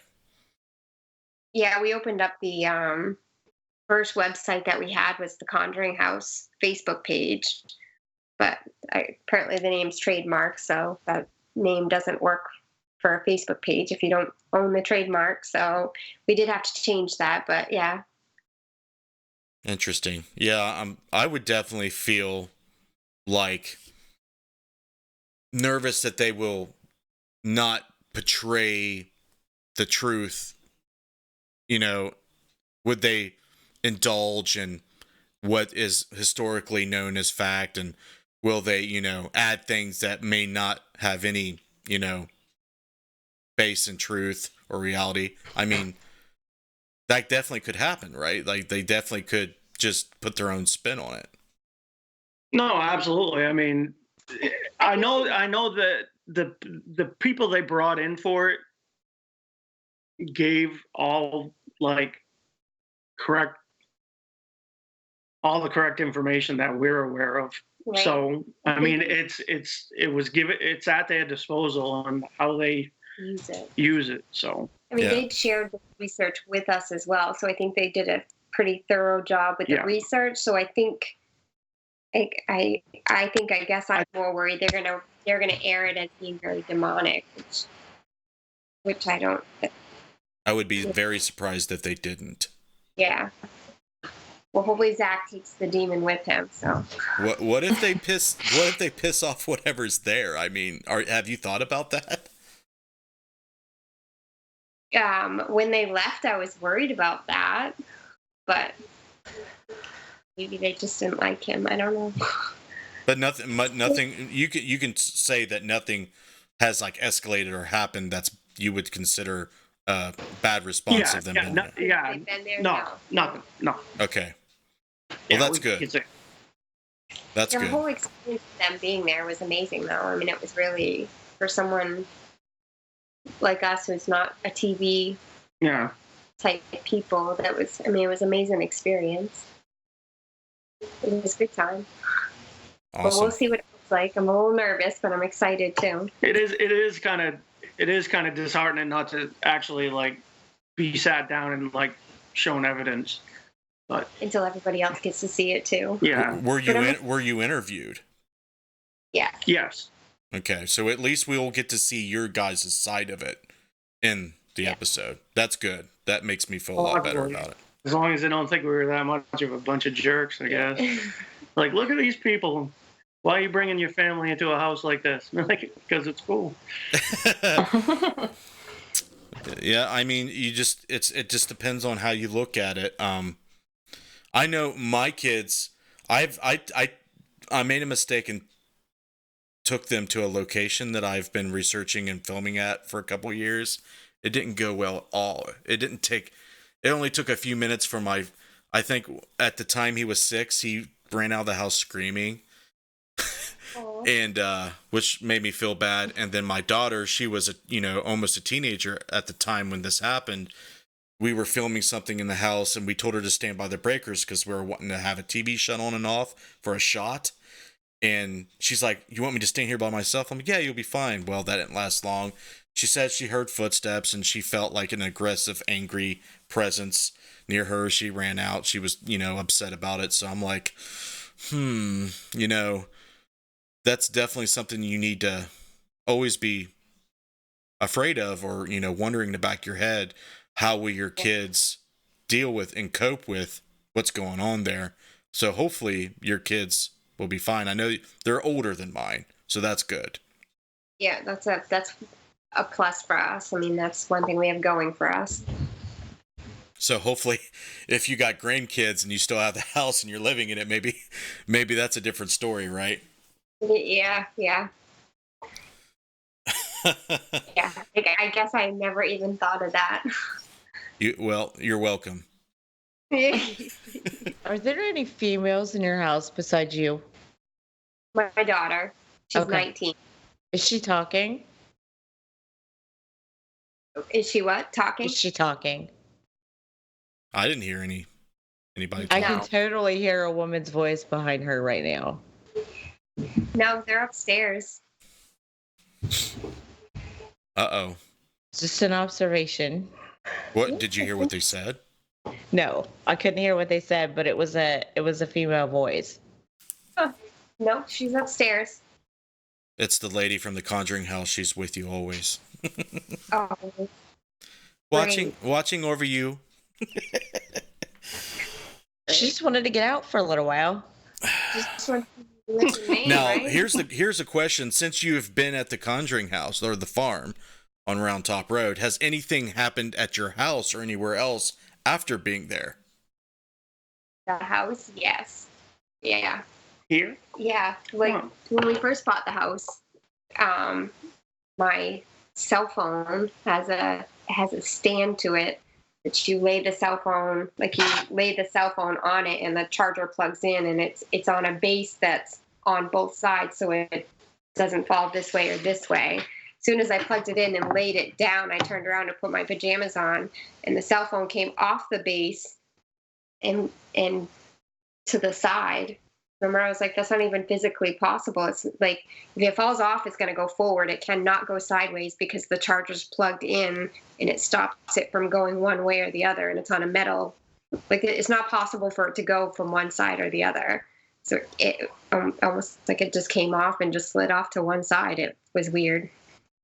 That was the weirdest thing. I have walked into the house before with the house empty because the vehicles are gone. I know the kids aren't here, and heard Madison call my name from upstairs. And that stopped my heart, though. I was like, that's weird. So I snuck upstairs real slowly and called into each bedroom and opened each door, and nobody was in the house, but it was mimicking your daughter. Yeah, I mean, I swore it was her voice. That's why, but I knew she wasn't here. She was at work and the car was gone. But it was enough for me to stop and be like, that's just weird. So I crept up the stairs real slow just in case, but it definitely was her voice. And the dogs have been acting strange here. They've been acting like a bunch of jerks. They've been pretty aggressive, but I attribute that to Cory being gone so much. They're so used to, he's been retired for 6 years now, and he's always home. So for him to be gone 5 days a week, and I mean, there's been a few times where he's been gone 2 to 3 weeks at a time and hasn't come home on weekends, and I attribute that to that. The dogs are just sensitive to him not being here anymore. Interesting. Yeah, I had to kind of ask because it didn't occur to me to ask until we started talking about our kids and stuff. But I know that I definitely experience things, you know, after I come back home from investigations and places I've been. And this last film shoot we did a whole weekend in Hartford City, Indiana, and we were at all the locations in that town, and we were actually experiencing things at one location where, you know, that were similar to another location, like kind of like it was following us around during that time. And it was just like really weird because Brandy Reeder had suggested that some of the haunted locations had connections to them, you know, in a historical town. And that kind of makes sense because you said some residents that live around the farmhouse experience things. So there's always that spiritual connection or that phenomena that branches out further than you would think it does. Right. Yeah. And it can be transient. It can move and go wherever it wants. It doesn't have to be there. Right. All interesting things. We are at the 2-hour mark. Do you want to do any plugs? Is there anything that you want to let us know or direct any of our viewers to before we let you go? Just hopefully everyone will be patient with us while we try and figure out what we can do to be able to let people in. Like, I think originally our plan was to be able to do tours and stuff during the day, kind of put an open sign up and just let people come in and just kind of walk freely, but that's not going to be able to happen. There's no place for people to park, and if 30 people decide to pull in at the same time, it's just the things we thought we could do, what we envisioned, are looking harder to accomplish than what we can do. So I mean, at this point, we have a lawyer, and we're trying to figure everything out. So the the Ghost Adventure episode airs Halloween night. Yeah, it's not a live episode. That's a big thing too. Everybody keeps asking. It's not a live. It's already been filmed. Right. Don't show up down there on Halloween thinking you're going to see them, because they're not. I think Ghost Adventures must have, when they first started talking about it, somebody must have assumed that they said it was live, because a lot of people still are thinking it's a live episode when it's not. Yeah, that would probably turn out bad because people would probably show up. Most of their Halloween episodes have been live. So I guess they just figured that it was going to be live. Oh, so maybe that's why maybe that's why people assume. Well, it's not live. And yeah. I'm sorry, is there anything else? I was going to mention maybe you want people to stop by the Facebook page, check it out. Yeah. Farmer and Round Top Road. Anybody that we try to keep it updated. At this point, there's not. It's hard because we can't take any pictures on the inside, so we're like Bill and John are doing really good shots with, like, Bill has a drone and he's done some really good shots of the outside, but the outside's the only thing we can take pictures of right now, and there's not. I mean, I should be better about keeping people interested. We suck. We do suck. We're trying. Well, you guys don't suck, according to me. If you ask me, you guys are very nice people. I knew Cory before. I just now met you, Jen. You're just as nice, maybe even nicer than Cory. Well, thank you. You know, I heard that I am nicer than him.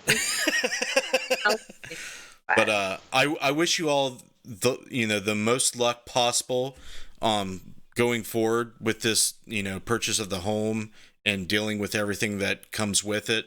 Thank you very much for giving us 2 hours of your time to answer all of these questions and being very patient and very courteous with your time. We really, really appreciate it. Thank you for having us. Thanks for having us, man. You're very welcome. So yeah, if you guys want to stop by the farmhouse on Round Top Road Facebook page, you're more than welcome. They do have information there. I did browse it, and there are some things there. There's some drone footage, like they said, some live streams from John Huntington. There's Andrea Perrin was on there, so there is some stuff. There is some content there. But you guys, I'm going to go ahead and wrap it up. If you want to stay on the call, you can. But if you want to get off the call, you can. It's up to you. But like I said, thanks very much for giving us your time. Thank you. Thanks for having us. You're welcome. And I'm looking forward to all the stuff coming up.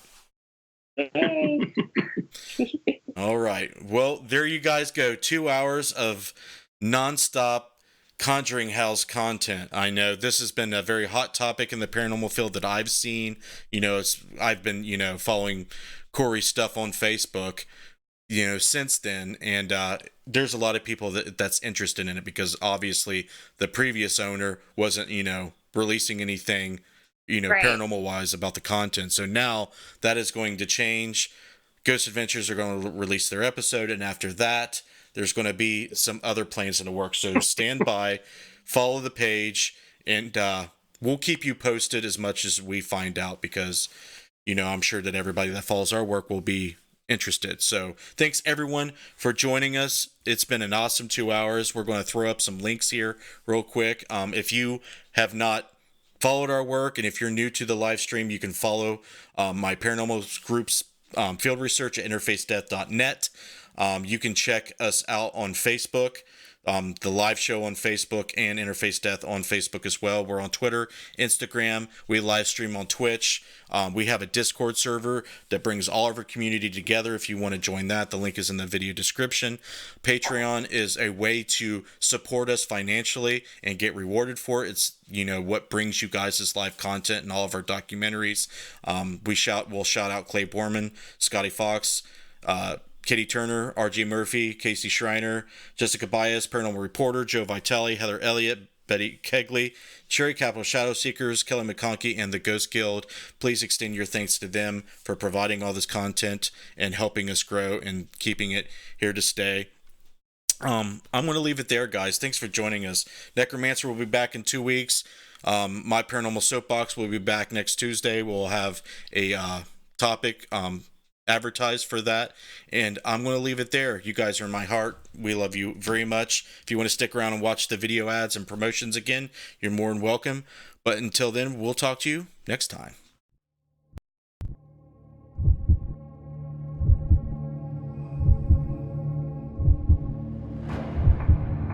Do you have that drive?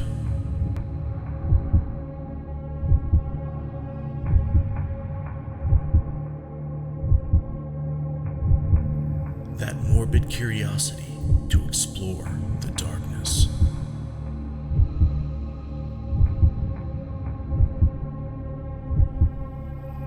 Do you have what it takes to brave the night? You do? Good.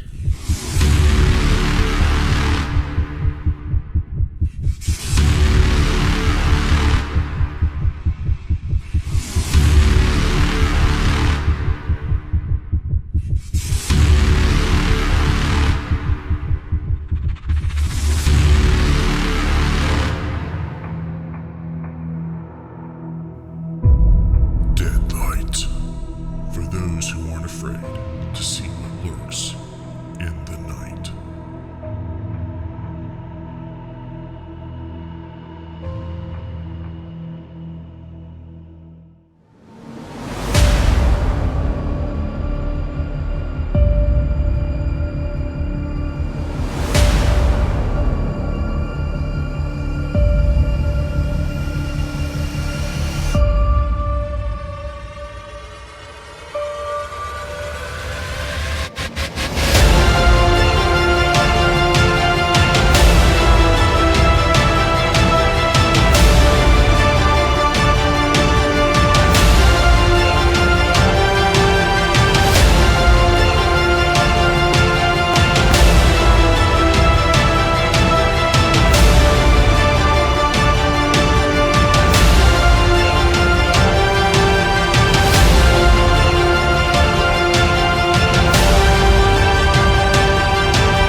I'd like to see you.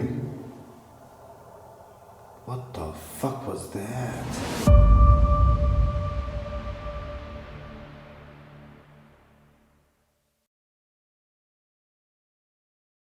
On Saturday, November 30th, take your journey into the supernatural into one of Ohio's most wicked jails. Built in 1889, the old Licking County Jail was home to its fair share of dangerous inmates, leading to 14 inmate deaths as well as 4 sheriffs. These violent deaths inevitably led to the closure of the jail in 1987. Join us for a night of history and an overnight ghost hunt you'll never forget. Your journey awaits.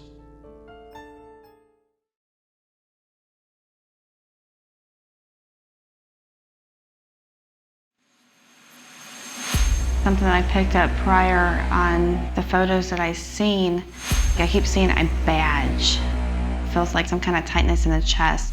So it feels like he possibly could have passed away from heart or lung issues. But I don't know if he was an officer here or some kind of badge.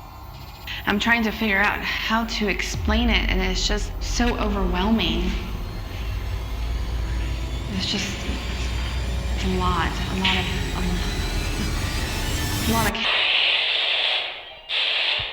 Whoa. My camera just stopped. I just got a complete shutdown of my equipment.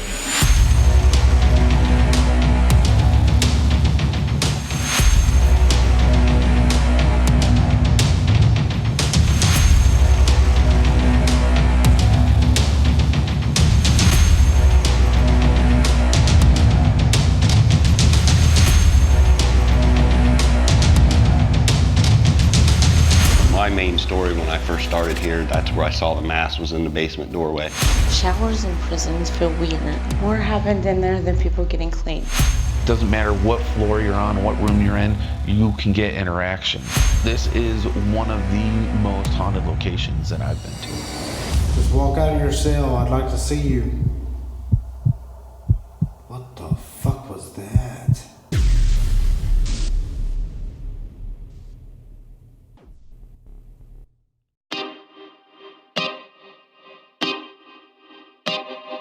This is Jason Bland, host of Midwest Paranormal Presents Paranormal Soup, where we stream live as a webcast every Sunday night, 11 p.m. to 2 a.m. Eastern, with guests who will blow your mind. Live ghost box sessions where you can call into the show to see if the spirits will talk to you, and the world wide web of weird with the latest in paranormal news and evidence. We're bringing the weird every Sunday night, 11 p.m. to 2 a.m. Eastern on our Facebook page and YouTube channel. Don't forget to follow and subscribe.